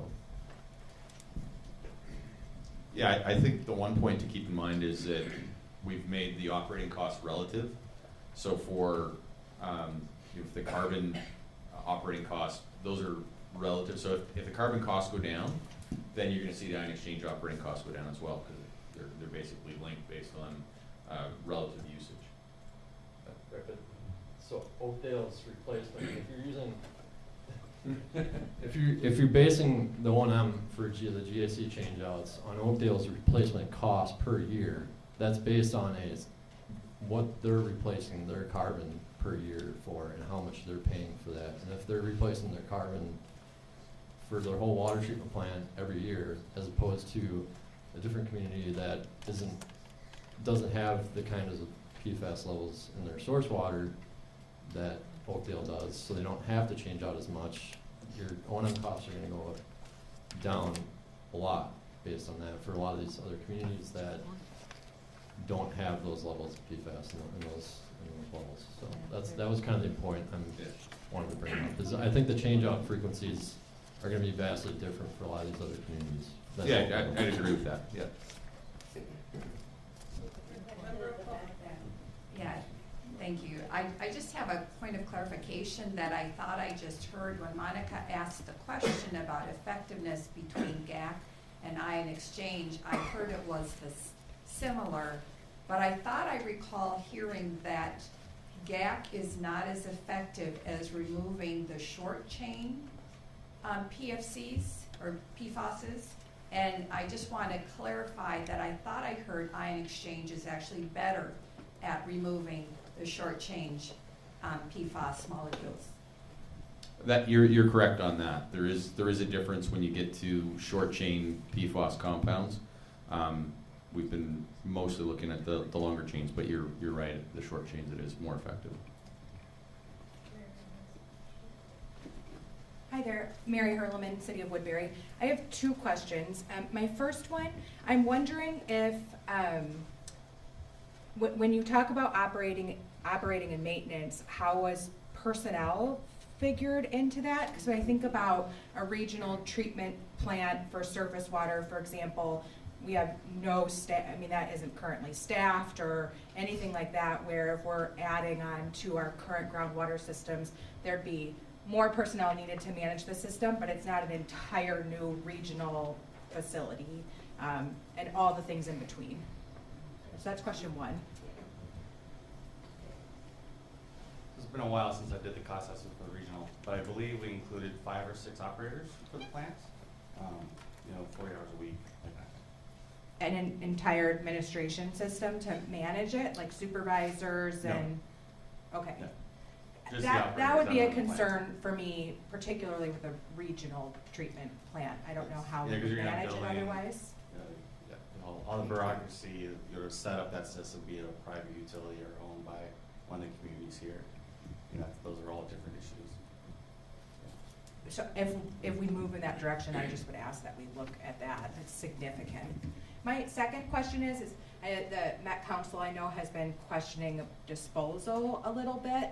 So just specific to the GAC and ion exchange, are there specific differences or concerns regarding disposal with those two groundwater treatment methods? So for the granular activated carbon is typically taken to a facility that regenerates the carbon. It's regenerated and then it's used for non-potable uses after. With the ion exchange resin, the assumption is that material will be taken to an incineration process where it's incinerated and the PFAS is destroyed. With that. So in neither scenario, we would have major concerns from like the Met Council disposal? No, the intent is to take both to thermal treatment. Landfill for ion exchange resin has been used, but landfill owners are really shying away from any material with PFAS in it just because of the liability issues. Thank you.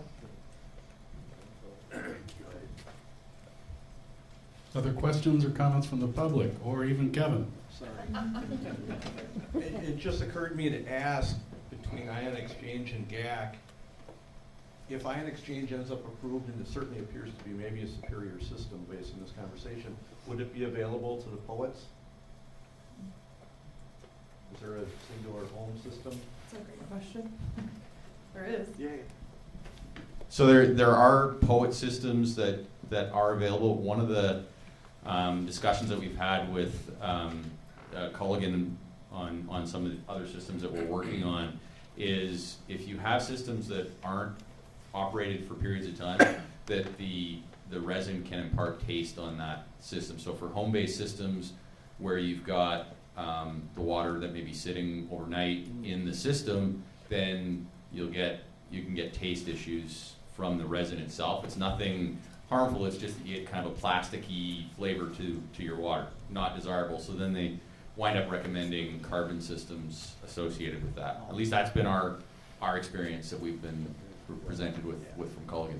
Yeah, and there's 3 organizations that certify home treatment units, and I don't know if any of them have yet been approached in certifying those, but it's the Water Quality Association, NSF, and Underwriters Laboratories. So in Minnesota, we wouldn't approve it for a community system until it's certified.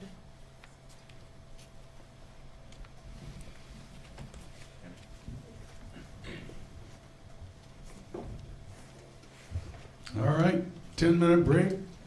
10:49 according to that clock, please.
So I'm Johnson.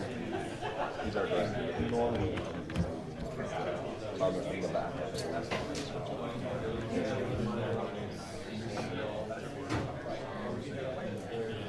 Okay.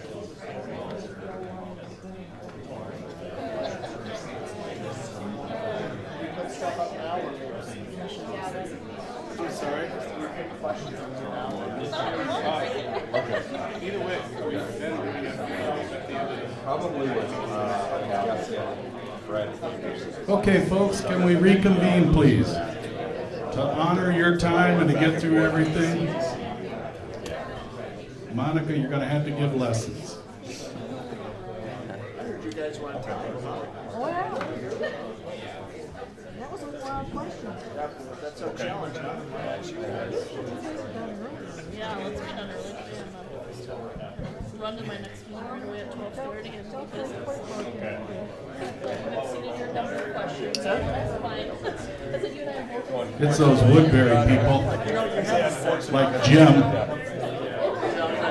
How many, like, how much, you know? I got multiple post-its. Yeah.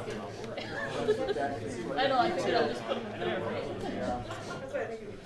And Hannah.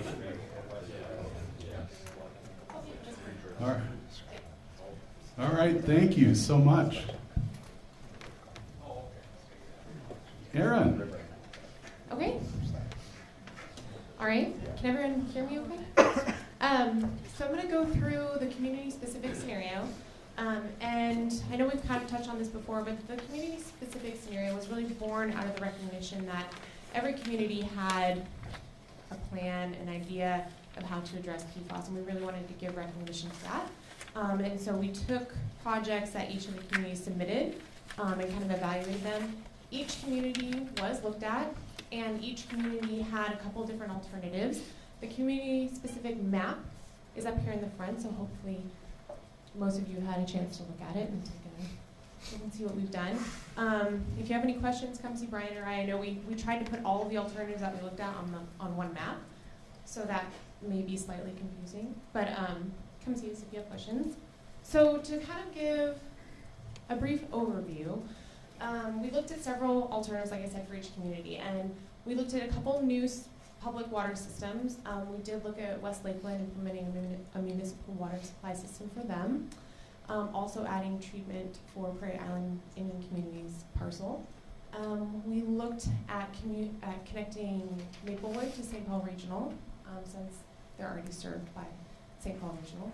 We also looked at a mix of options for several communities, whether we modified their current municipal system or public water system, connecting residents that are on what we're calling either private wells or non-municipal wells to the system, and treatment for those private wells if they could not cost-effectively or feasibly be connected to the system. So that kind of included the bulk of the communities, including Cottage Grove, Lake Elmo, and all those that you see there. There were 3 communities that remained on point-of-entry treatment systems. I'll try not to say poets. So that would be Afton, Denmark, and Great Cloud Island. We did look at some other options for these communities and some of the other scenarios, so that wasn't all we did for them. And one community, no municipal water system improvements anticipated. So this goes back to Newport. Newport did submit several projects that we had talked about when we were going through the conceptual level project memos. And we did look at those again in mostly the integrated and sub-regional scenarios and what we would do if Newport ever did see that level of contamination. So, quick overview. So the questions that we asked when we were looking at each individual community, one of the biggest questions was, what's the current state of contamination in these municipal supply wells? If there were municipal supply wells, or in the case where there were no municipal supply wells, what was the state of contamination for those? Do they need new wells? So for the case of Cottage Grove, Lake Elmo, Oakdale, West Lakeland, and Woodbury, we looked at implementing new municipal supply wells. Was there capacity available? This is where we collaborated with the groundwater modeling team to look at what capacity was available and where. Did it need treatment? And can aquifer sustain what we were asking it to do with the pumping rates that we were anticipating? Oh, and this is just an example. Cottage Grove, we did look at taking the wells 1 and 2 offline and adding a new well down by the proposed low zone treatment plant near their existing well 10. But we'll get into that. So for Afton, Afton did submit that they their intent was to remain on those point of entry treatment systems. The extent of contamination in Afton is mostly in that northern region, so that was what we focused on. And this is kind of where we kind of collaborated with the groundwater model when we looked at those potential areas of impact under 2040 conditions. So that was how we really used those HI values and those areas to come up with identifying who could potentially need treatment. So looking at, and that you'll see that on the map, unfortunately couldn't really show it on here. We came up with 85 wells that would need these point of entry treatment systems. So the capital cost there was about $250,000, and then the long-term 20-year O&M cost plus the capital was about $2.1 million, 2.2. So that would happen. So Cottage Grove, a little bit more complex. We had looked at a series of centralized treatment facilities, and we had a couple alternatives. Cottage Grove has 3 pressure zones.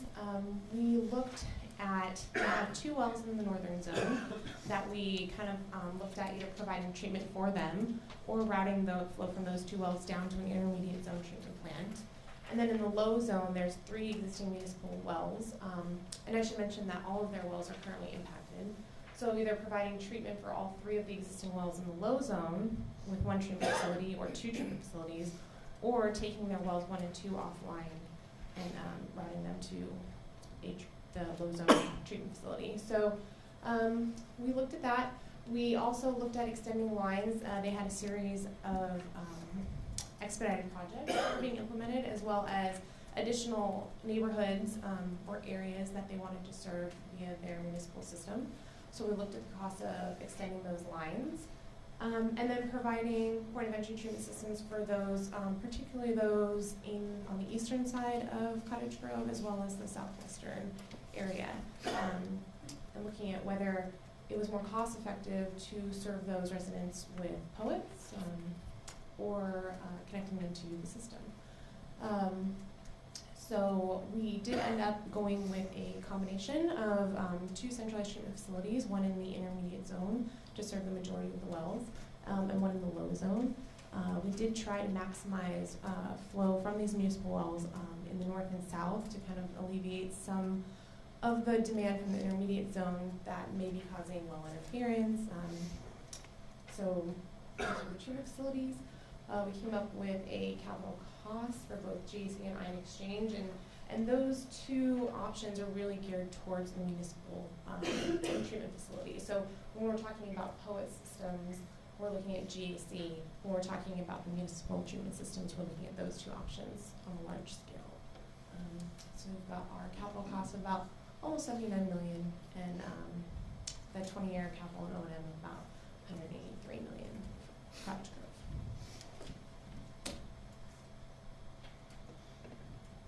Denmark, we did evaluate the extent of contamination in Denmark is low. We did use groundwater model particle tracking to see what future contamination would look like for Denmark, and it still remained fairly low. We did come up with 3 non-municipal wells that would need treatment, so cost for Denmark was considerably low relative to some of the other communities at about $10,000, $70,000 for the overall 20-year cost. Not too bad there. Great Cloud Island, the project that they submitted, we kind of got a mixed review, and this kind of goes back to the process of collecting these projects. We either use what was formally submitted or just what we had talked about in our one-on-one meetings. They expressed an interest to use POET systems, but also implementing a municipal system, so that was looked at and integrated in sub-regional scenarios. For the community scenarios, we did the POET systems for all private or non-municipal wells. And again, we did use the groundwater particle tracking to look at the 2040 conditions and who might need treatment. We came up with about 116 wells that would need these POET systems. So long-term capital and O&M cost was about $2.5 million for Great Flat Island.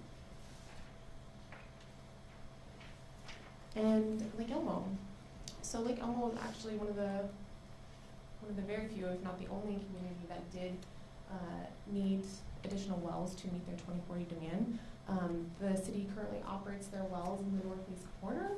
It's kind of outside of the current PFAS contamination area, as well as this existing TCE plume that we're showing here. So these wells in this area would not need treatment, which we confirmed with the particle tracking with the groundwater model. So originally we were going to do one supply well, but given the firm capacity requirements, we realized that we needed to split that into 2 wells in case one needed to come offline. So we have 2 new wells in the northern region that we hydraulically connected to the system. There was a bit of additional infrastructure that was required to hydraulically connect this. There's also a potential for some of those existing well pumps to be upsized due to the nature that you now have 5 municipal wells all contributing in one area. There's also a few trunk lines that would now be necessary to kind of finalize this loop around the community. We did also look at connecting everybody in this special well and boring construction area, which is also heavily contaminated in the southern region. So those are the orange lines that you see along with some expedited projects. So for Lake Elmo, we are looking at using a combination of new and existing wells, none of which are requiring treatment at this time. We did do some new infrastructure, connecting some of the existing neighborhoods that are impacted, and a combination of some POET systems for those that cannot be connected but will be impacted under 2040 conditions. So total cost for Lake Elmo was about $170.5 million.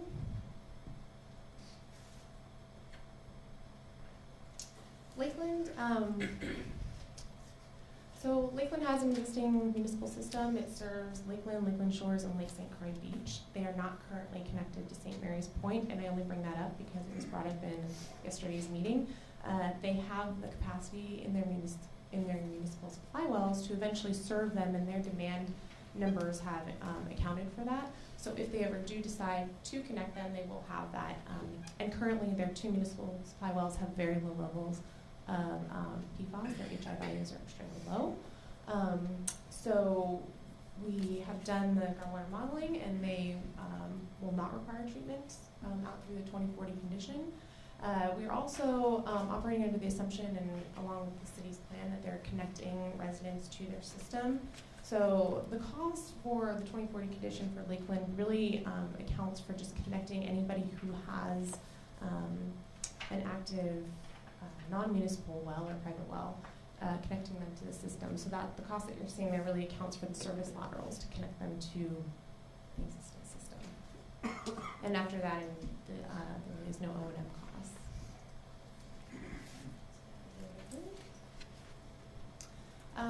Maplewood, really, the areas that are impacted in Maplewood are the southeast corner, kind of just north of Newport, west of Woodbury. So we did look at a couple options. For the community scenario, we looked at connecting them to St. Paul Regional. St. Paul Regional currently serves the city of Maplewood, so it would be an extension of their lines. Somebody did yesterday bring up the consideration of elevation differences and their ability to serve Maplewood. We unfortunately don't have the hydraulic model for that. That would be St. Paul Regional, and they didn't really express any concern with that. So they would be actually connected to their system by completing a loop through that southwest corner. So the cost for that line is about almost $5 million. Total O&M is about $7 million. And that would serve about, in that region, I think there would be about 30 to 40 residents on that line. So Newport. Newport now does have detectable levels of PFAS, although they're very low. We realize there is a concern because they are surrounded by areas that are heavily impacted by PFAS. We have done the groundwater modeling that has shown that that is not expected to get any worse. They should remain pretty much as they are. There is a small area, like we talked about, that southeast corner, that is pretty close to Cottage Grove. There's an option there to connect them to Cottage Grove system or have them served by Poets. It was more cost effective to have them served by Poets, so that's the cost that you're seeing here at $52,000 for capital and $350,000 for O&M.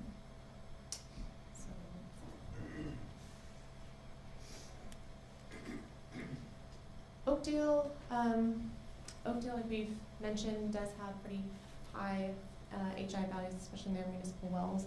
The city is currently using wells 5 and 9 that are receiving GAC treatment. They do have a centralized treatment facility already.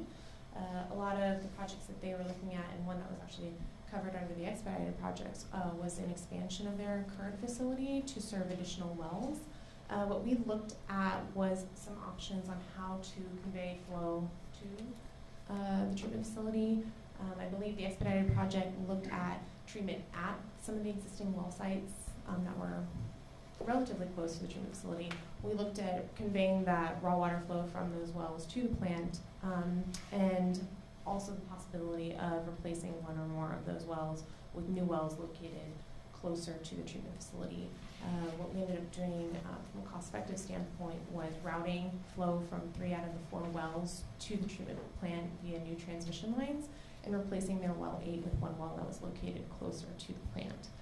So that would include the capital costs that you see there, accounts for the expansion of the existing plant, the raw water transmission lines. There were a few wells that were not currently connected to this system that we looked at connecting or serving with Poets. So there were a couple of Poets, about 28, that we accounted for with Poets. And yes, so you're looking at about $24 million for GAC, about 21 for ion exchange, and the long-term O&M costs there.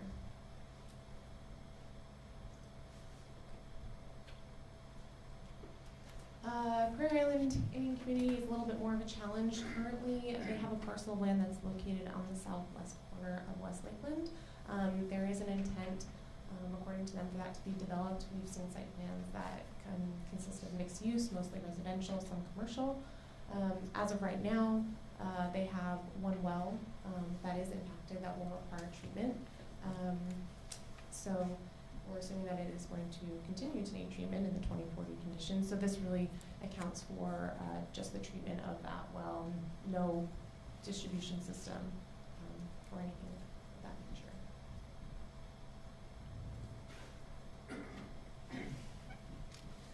St. Paul Park, they currently have a temporary treatment facility that they are implementing.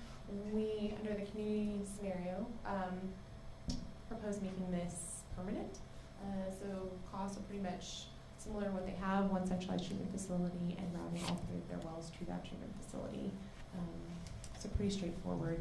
Costs include the treatment facility and the raw water transmission lines to route that to the facility, and any infrastructure upgrades that would be required because of these modifications.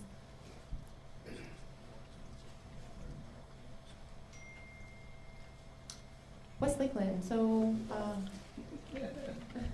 West Lakeland has currently seen quite a bit of PFAS contamination. There are a lot of residents that are currently on GAC Poets. One of the options that we had was to leave them on Poets, but we felt that was pretty well covered under their treatment scenario. And they had expressed an interest in looking at what would it cost, what would it take to implement a municipal system. So we looked at that.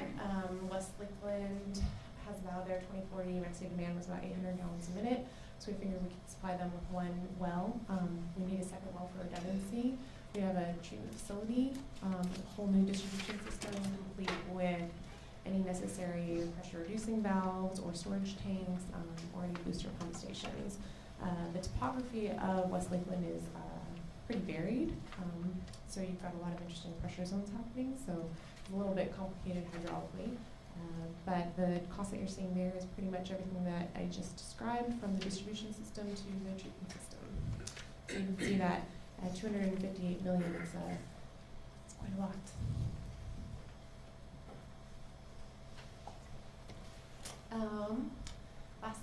Woodbury. I'm more fortunate to have a lot of you guys here.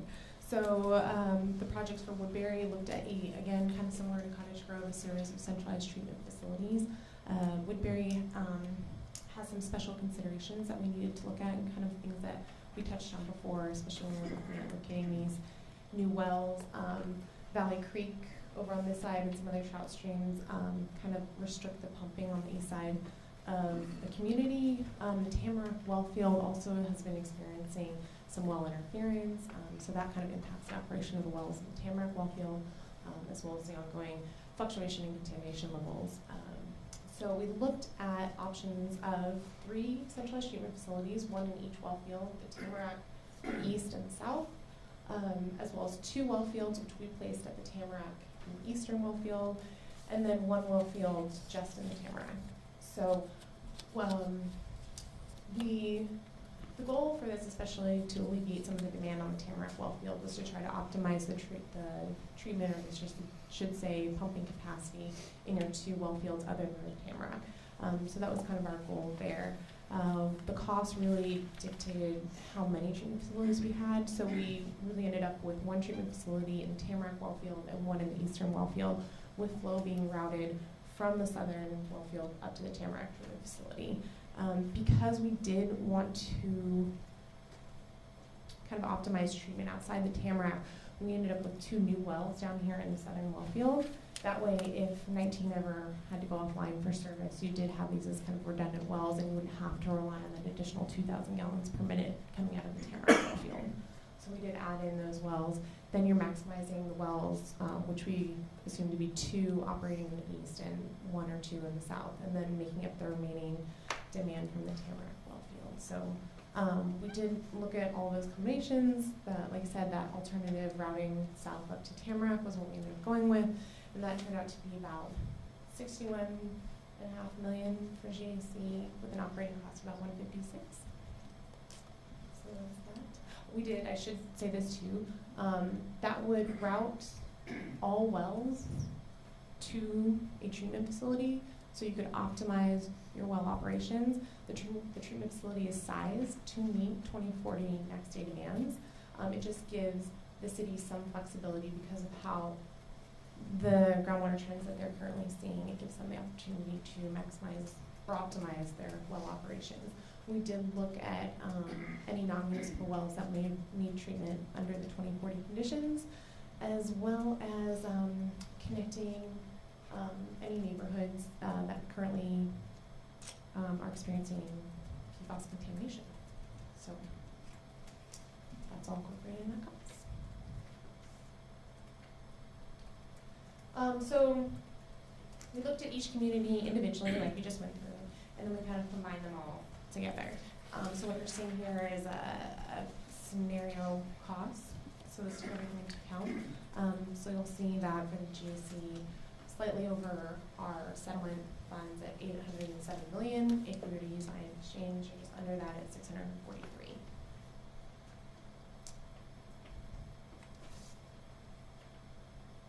I feel like I went through that pretty quickly. Is there any questions?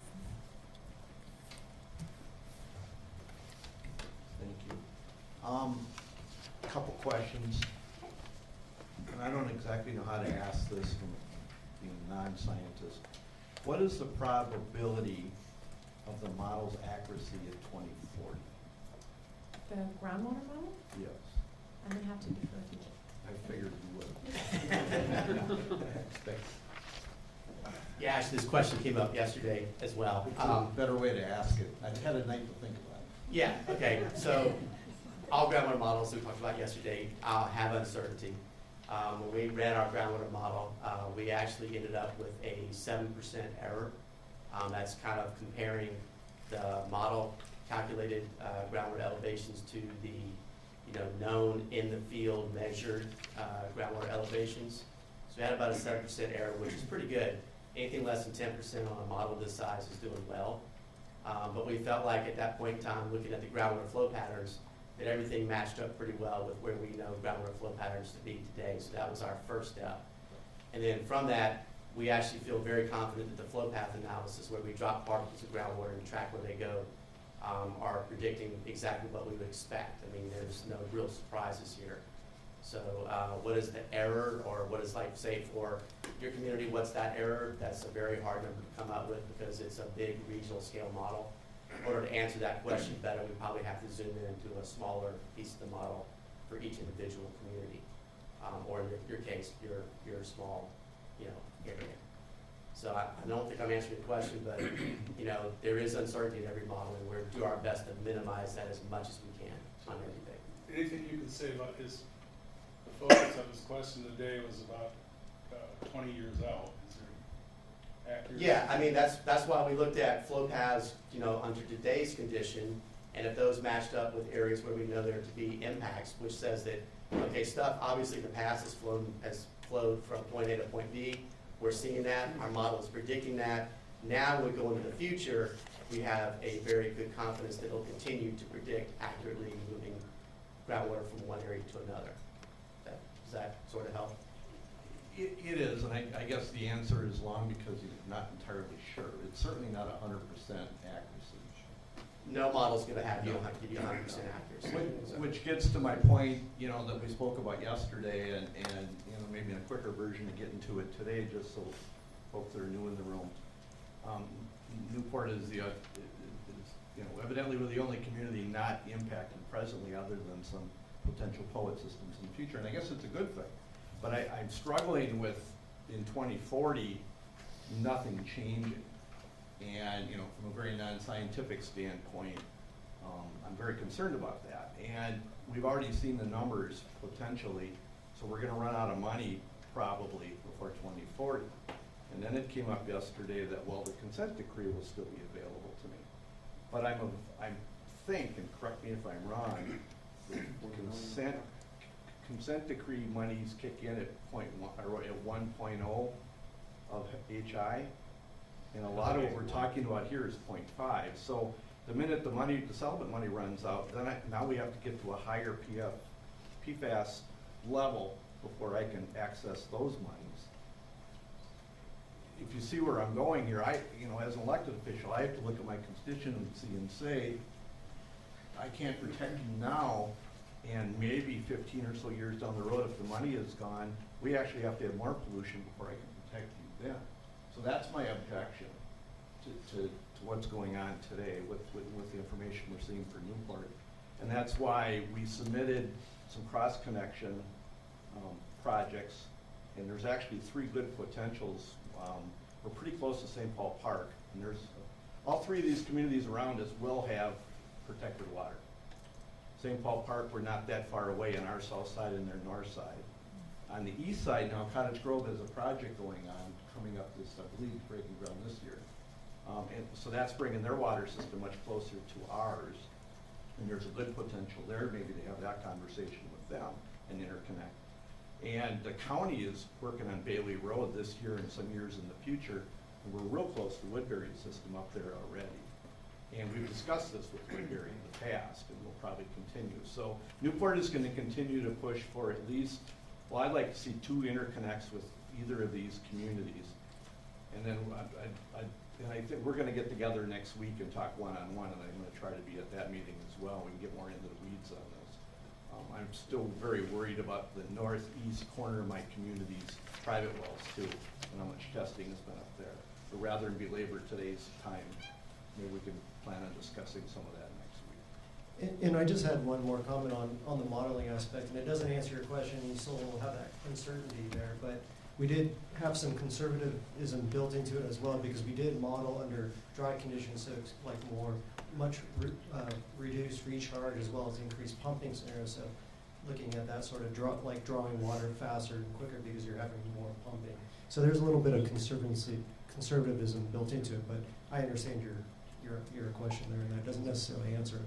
Well, and I appreciate all that. And I also sit on the South Washington Watershed Board, and I know we're doing a lot of work that really creates more regeneration than you've seen in the past too. And I know you spoke with Matt and with folks about a lot of that. But there are so many changing and evolving things with the growth of Woodbury and Cottage Grove and some of the other things going on. I I keep going back to the fact that the Titanic was supposed to be an unsinkable ship. I mean, we always think we're on top of everything at that moment in time, and then 20 years or 50 years down the road, we found that maybe we weren't quite as on top of it as we thought.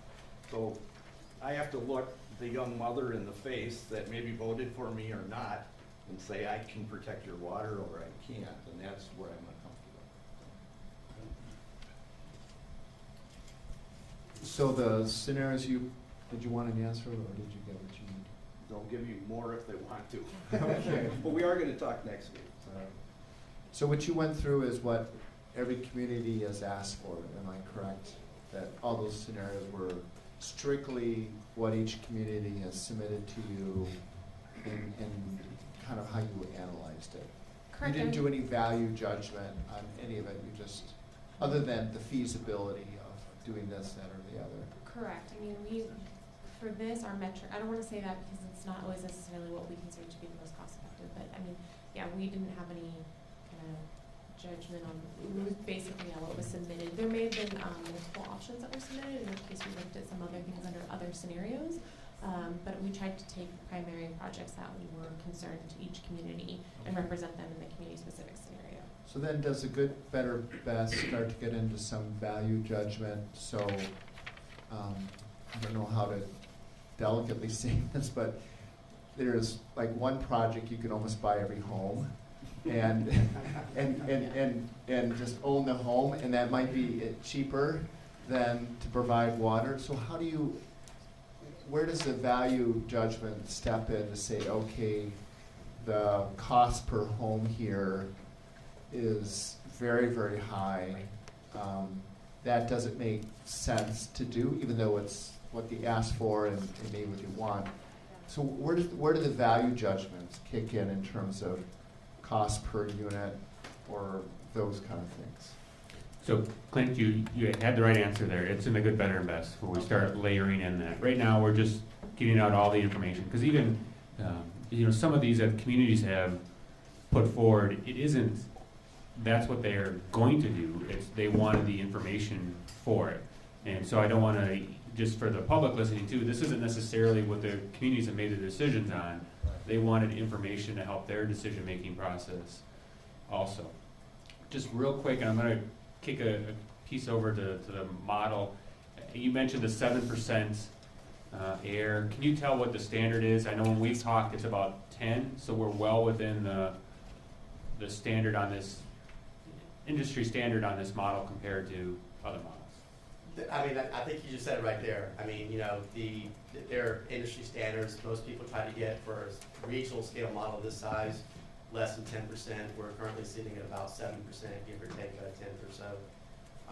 Our water balance, which I can speak more to this afternoon, but that's a measure of the water coming in the model versus what's leaving. We're at less than 0.1% of 1%, so we're even pretty close on that. That doesn't probably mean a whole lot. It's just metrics, but it's a one measure.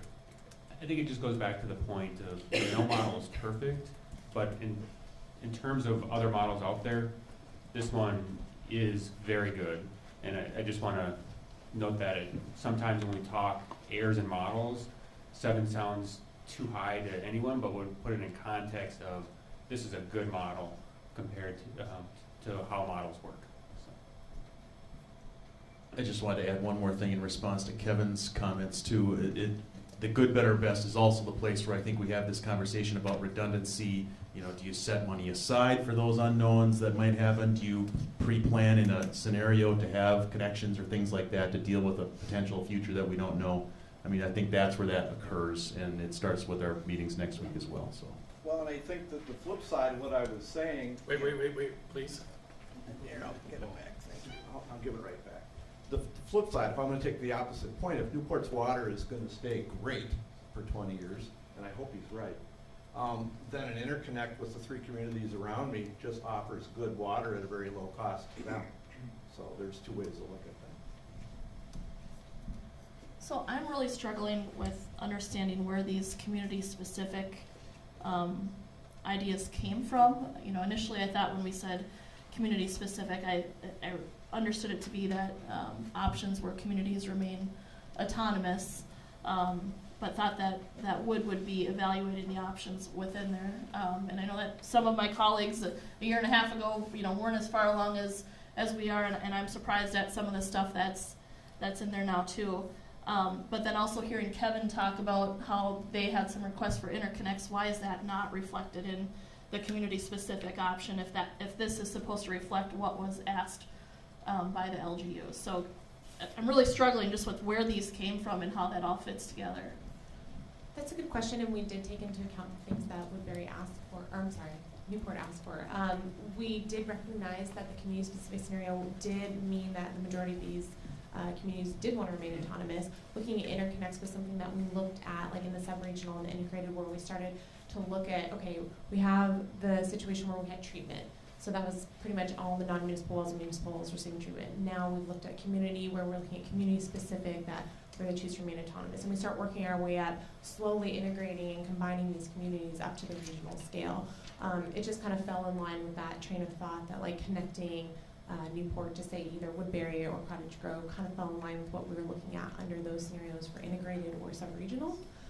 But we really did try to stick to the conversations that we had and the things that were submitted and what we had talked about in the conceptual level project memos to come up with the projects for the community specific. We really tried to stay true to what was submitted and really reflected what the community had planned or was already evaluating.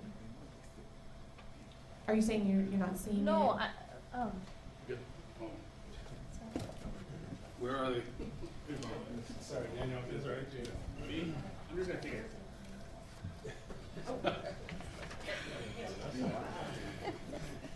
I might just take a crack at this to simplify it. So community specific is what the community told us, but also staying within their borders. So when Newport said interconnects, we just kicked that into the integrated, and you'll see that in the next series of slides. So it's a little bit of combination. There's no perfect definition to each folder. Some of them there is a little bit of back and forth, but I think the shorthand is within your borders and what you told us to look at. If it was outside your borders, interconnect, we then looked at it in the integrated bucket. And then Brian wants to respond, then he'll give this to Daniel. And for West Lakeland in particular, the treatment scenario really covers the cost for putting poets in for the entire system. So there wasn't any point in looking at it again for community carrying that forward. So that's why for them we looked at doing a water system because they were curious as to what it would take. So that's why you see a water system for West Lakeland in the community scenario. But if they were to interconnect, say, to like Stillwater, that's different. Gotta play to the TV camera. So if they were to interconnect, to Kurt's point, to Stillwater or somebody else, that would be in the integrated solution side. Got it. I was just going to say, I think, Christine, there's things like for Lake Elmo too that you want to bring up. I think this is a great reason why we're having the one-on-one meetings next week, so we can go through these in a lot more detail and talk about like the process that we went through and all the projects that we looked at. So I think that's a really good conversation that we can probably elaborate much more on in the one-on-ones. Just to reiterate. Yes, West Lakeland has 3 sand and gravel pits and also a farmer who has an irrigation system. And so those are very high volume water usage systems. Was that included in this groundwater model? And what kind of effect that would have on this system? So, they have these grand sand and gravel pits, they have wash systems. So they collect the sand and they wash it out, and they're pretty high volume systems. And also the farmer has a very high volume irrigation system. I'm just curious how that affects this groundwater model. I think that's a really good point that we need to incorporate. When we were looking at treatment, we were focused on potable water, so we were really looking at like surveying residents for things like that would probably fall under irrigation or industrial. I think we'd have to evaluate, what's more cost effective? Do we connect them to a system, or maybe they remain on their wells, and have treatment there, depending on what their level of contamination is. So I think that may be something we need to look more into. And I think to answer your question directly, in the groundwater model, we included a number of different styles of pumping wells.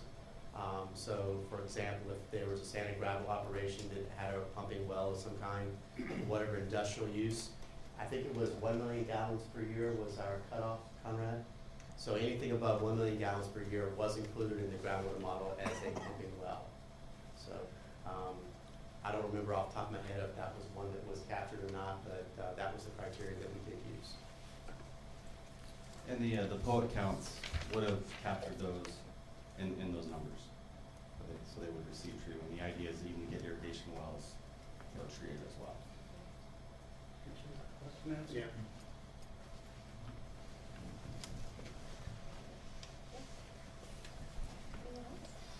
Any other questions?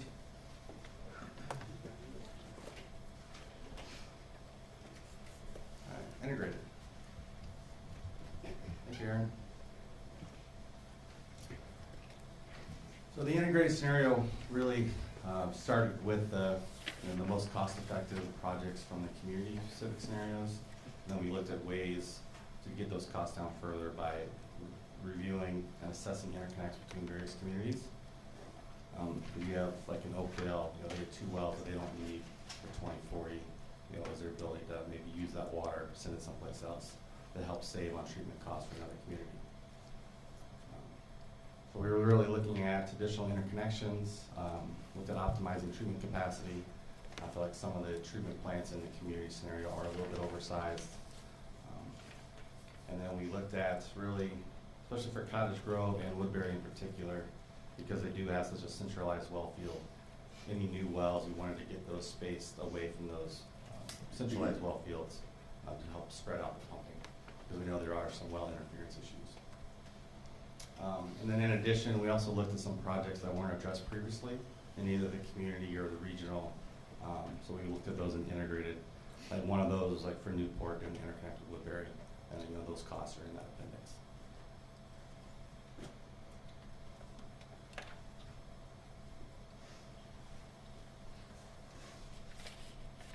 So in general, these are more cost-effective than what was in the community. I think we ended up saving about $50 million from what's in the community for the integrated.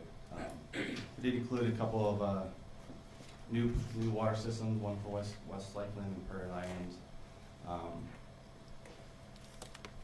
We did consider it being supplied by Lakeland, and we also looked at where Prairie Island supplied West Lakeland supplied Prairie Island, and what those costs were, in addition to Woodbury potentially supplying those areas. We did have Maplewood was connected to St. Paul Regional Water Services, so really that scenario didn't really get modified much in the integrated versus what's in the community.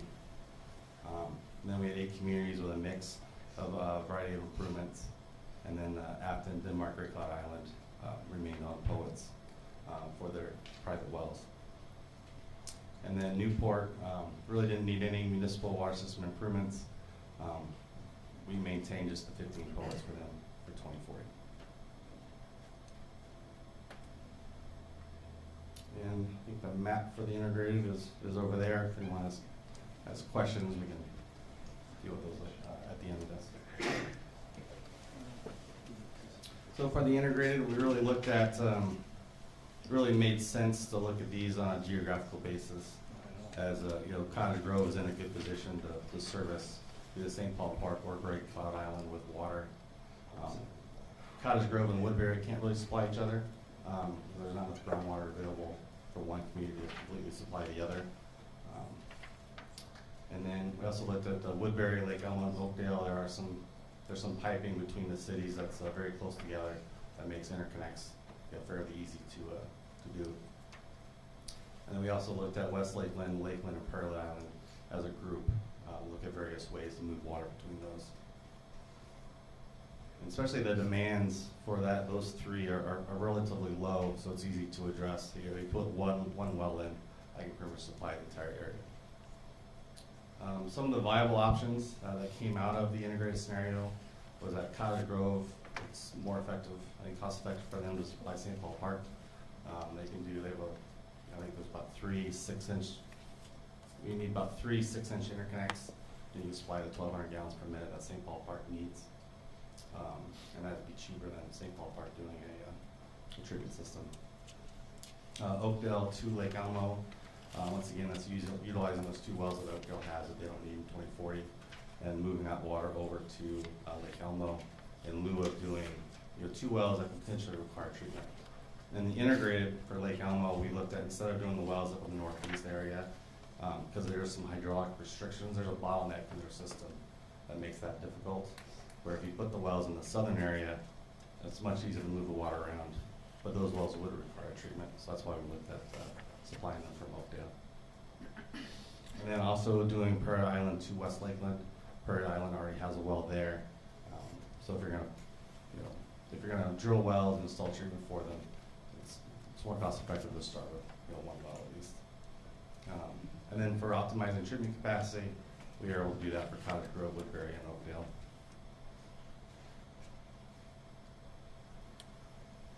Overall, the integrated came in about $752 million for the capital and the O&M for 20 years. And you can see here the capital cost is roughly half of the overall cost. And then if you're looking at ion exchange, came in about $626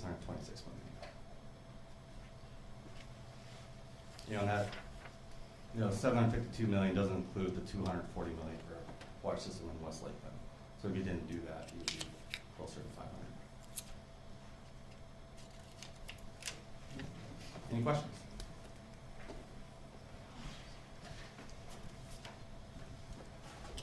Just because I can't remember, did the integrated scenario include connections for Newport? No.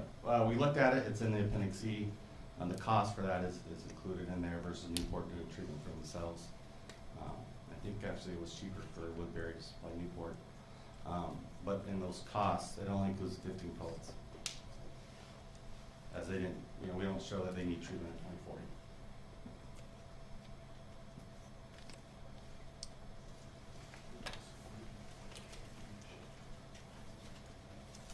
Any other questions? And once again, we will have the one-on-one meetings next week, so we can get into all the fine details if everybody wants to at that point.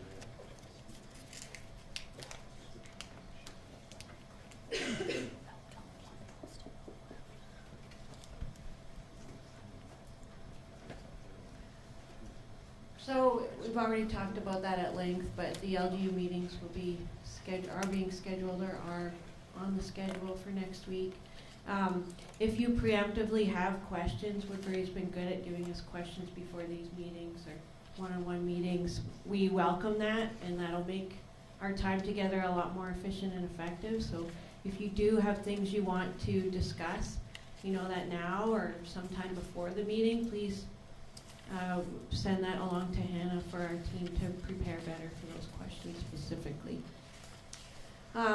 So as you can see, there's a lot of still moving parts and feedback and considerations. So we're going to continue to be looking at the scenarios, gather the feedback, understand what the common themes are, so that we can revise as appropriate, and potentially look at new scenarios or combinations or alternatives. I think that's all we had. So before Mark from ABT has a couple of points here, and then we'll take questions.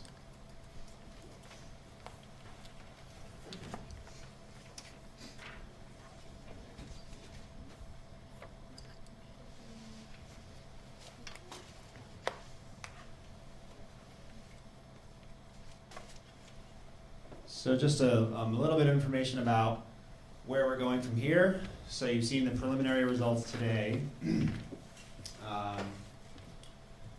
So we're kind of, especially on the conceptual drinking water supply plan, we're sort of reaching an inflection point, I would say, right? So you've got a lot of results before you. You've heard about how they're going to refine some of those results. And I think over the coming 2-3 months, depending on how it looks, you're going to start to get to see how the co-trustees are going to boil that down to some sort of combination of good, better, best. And so there's going to be a lot of opportunities for your input and feedback over that period of time. So in terms of the work groups over the next 6 months, As we said here today, you're looking at the preliminary scenario results and cost information. We are looking for your feedback on that. I'm going to go into a little more detail on this in a slide or two, but there's a spreadsheet that you received where you can give us some input both on the draft conceptual Chapter 7 and Appendix E, as well as a few of the specific Priority 1 evaluation criteria. I'll get to that in a second. It's easy for me to see over here. So you heard about the 6 listening sessions that they're holding over the next 2 weeks now. You heard earlier one of them has been rescheduled for March 4th. The other 4 going ahead next week as originally planned. Once we get into March, we will have gotten a lot of feedback from those listening sessions. We will start to get some written and other feedback from you. Wood will get feedback from one-on-one meetings. One way or another, we're going to kind of pull that together and start to discuss what that looks like and what it means for the scenarios, what it means for the good, better, best. So that will be the bulk of the agenda for the March work group meetings. In March, the co-trustees will be meeting with each of the LGUs. So another opportunity for us to get input and understand what the public reaction and public acceptance is to that. So a little bit open-ended beyond there, depending on how things go with the remainder of the feedback from the work groups and from the public. We're kind of leaving it open-ended as to what might happen in May. It's possible we wouldn't need meetings. If we do need meetings, then we'll figure out what the focus of those meetings needs to be once we get that information from you all. In mid-May, we will have that deadline for that public comment period. So again, depending on how that goes, the conceptual drinking water supply plan we hope would be final and ready to be released as a final document by June.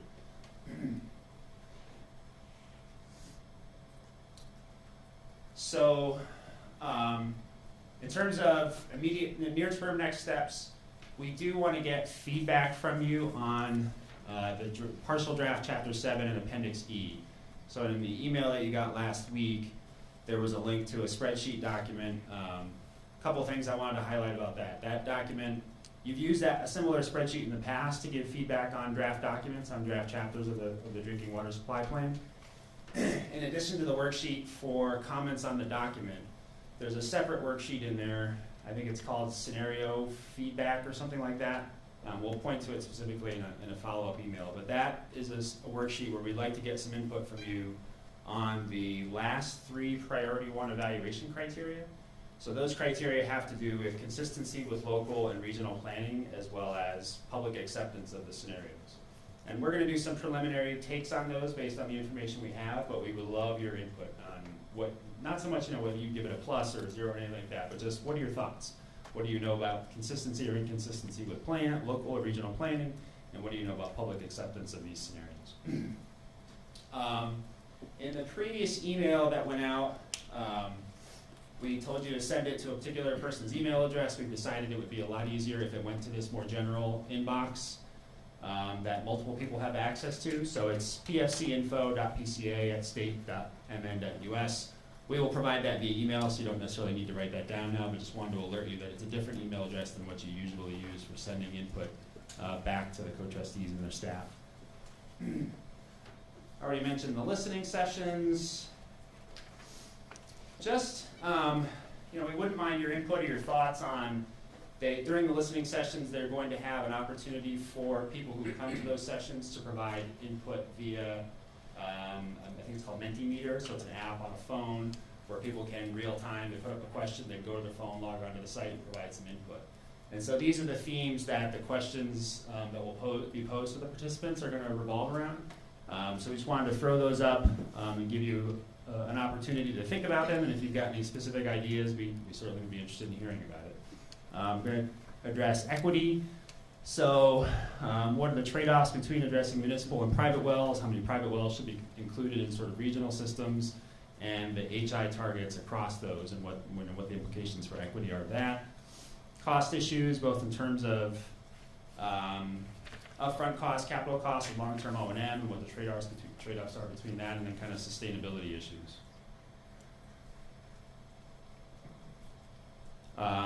March meetings we kind of covered.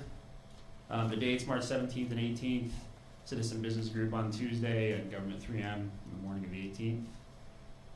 If you've got ideas for future agenda items, we certainly want to hear about that. I think that's it. Ergo, if you had anything you wanted to add to that, or Jess? I think we're just looking, this next meeting is gonna be where we're collecting a lot of feedback from you. If there's a certain format or ways that you think, or areas we wanna make sure to cover, let us know. We'll be building the agenda in the next couple of weeks, so please supply that to us too. Any final questions or comments from the public? Can we get you to take a mic?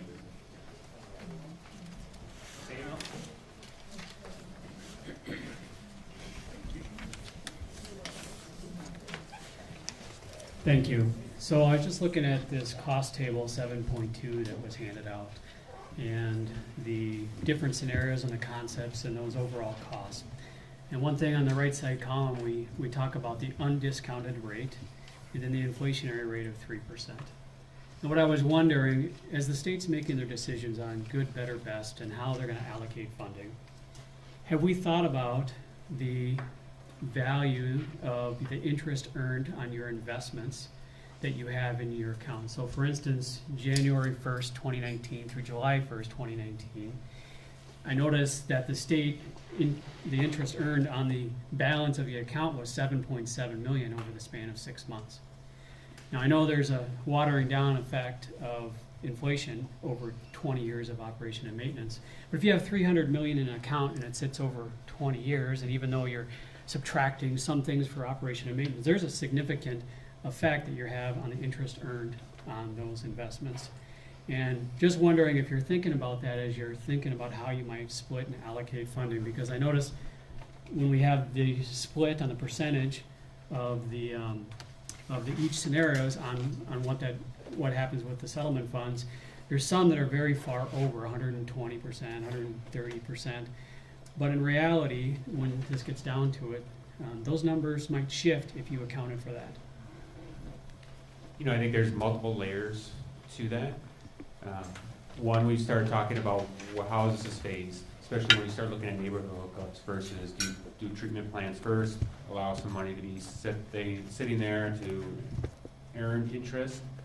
I think the larger conversation right now, we have it in our basic account. Do you invest at higher potential yields, potential loss? I think that's another consideration we have to talk about.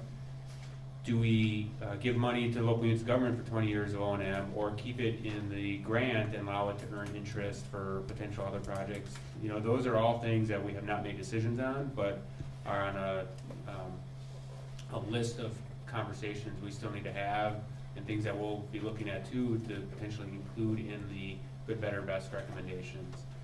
So that is something on the radar. Justin, anything you want to add to that? I think it's a really good question that you're pointing this out, and we haven't gone forward yet in looking at how the fund works over time with respect to its own interest generated, and then how that relates to interest that's needed for long-term operation and maintenance. So we haven't done that step yet. The other thing I think that's fluid in this is the 3% number is a fluid number right now. I mean, that's a more global, 30, 50-year kind of average, but we're also having Wood take a closer look at specifically for treatment type infrastructure, what is the inflation rate that we're dealing with in that world? Is it different? And so that interest rate may change as well as far as the inflation goes. So it's a little bit fluid, but that is part of the good, better, best analysis. Thank you. I just wanted to make sure we weren't precluding certain scenarios based on those percentage splits of the settlement. Just a real quick question or a comment here on timelines, and I've brought this up before, and I really appreciate the tight timelines we're on. The last slide, or second to last slide, was looking for feedback from the communities by February 28th. I heard in the group just chatter while the presentation was going on. A lot of folks really haven't had the time to digest the 100+ pages that was provided to the communities. One-on-one meetings are scheduled, I believe, for most communities early next week. That the Friday timeline, February 28th, is really problematic for us to get quality feedback back to the state, and I would be looking, or I'm asking the state to evaluate if there can be some additional margin worked into the schedule on that. Yeah, we could do that.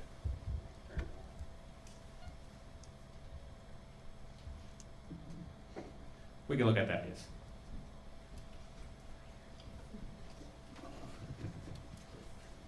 Yeah, allocate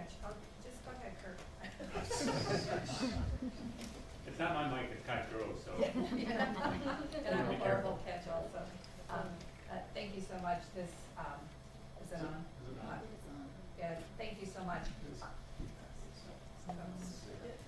Push that button up and wait 1 second. All right, thank you so much for this presentation. When we began this session, we talked about the types of things that went into the cost. One of those things was 20% for contingencies. And is there just a very short list of those types of things that are in the contingencies? And particular, I'm curious about a contingency for change in technology. So are we married to this choice that we make in 2020 for the next 20 years? Or what if something comes up that's new, better, best, and we can move to that without concern that we've already made a decision, now we can't change. So really the short question is, what is in the 20% contingencies that we are setting aside? So the contingency is, there's nothing specifically planned for that contingency. It's there because this is a very high level estimate. We haven't gotten into site-specific details. So there are unknowns for each site that we know exist, but we haven't had a chance to quantify those at all. So that's why that 20% is there for, to help cover those costs. That's a fairly standard percentage to use for this type of estimate.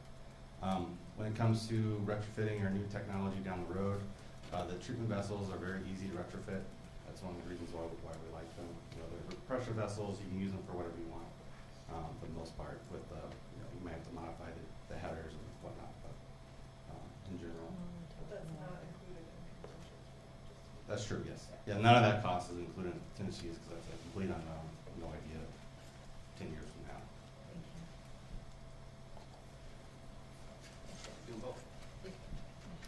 Anyone else?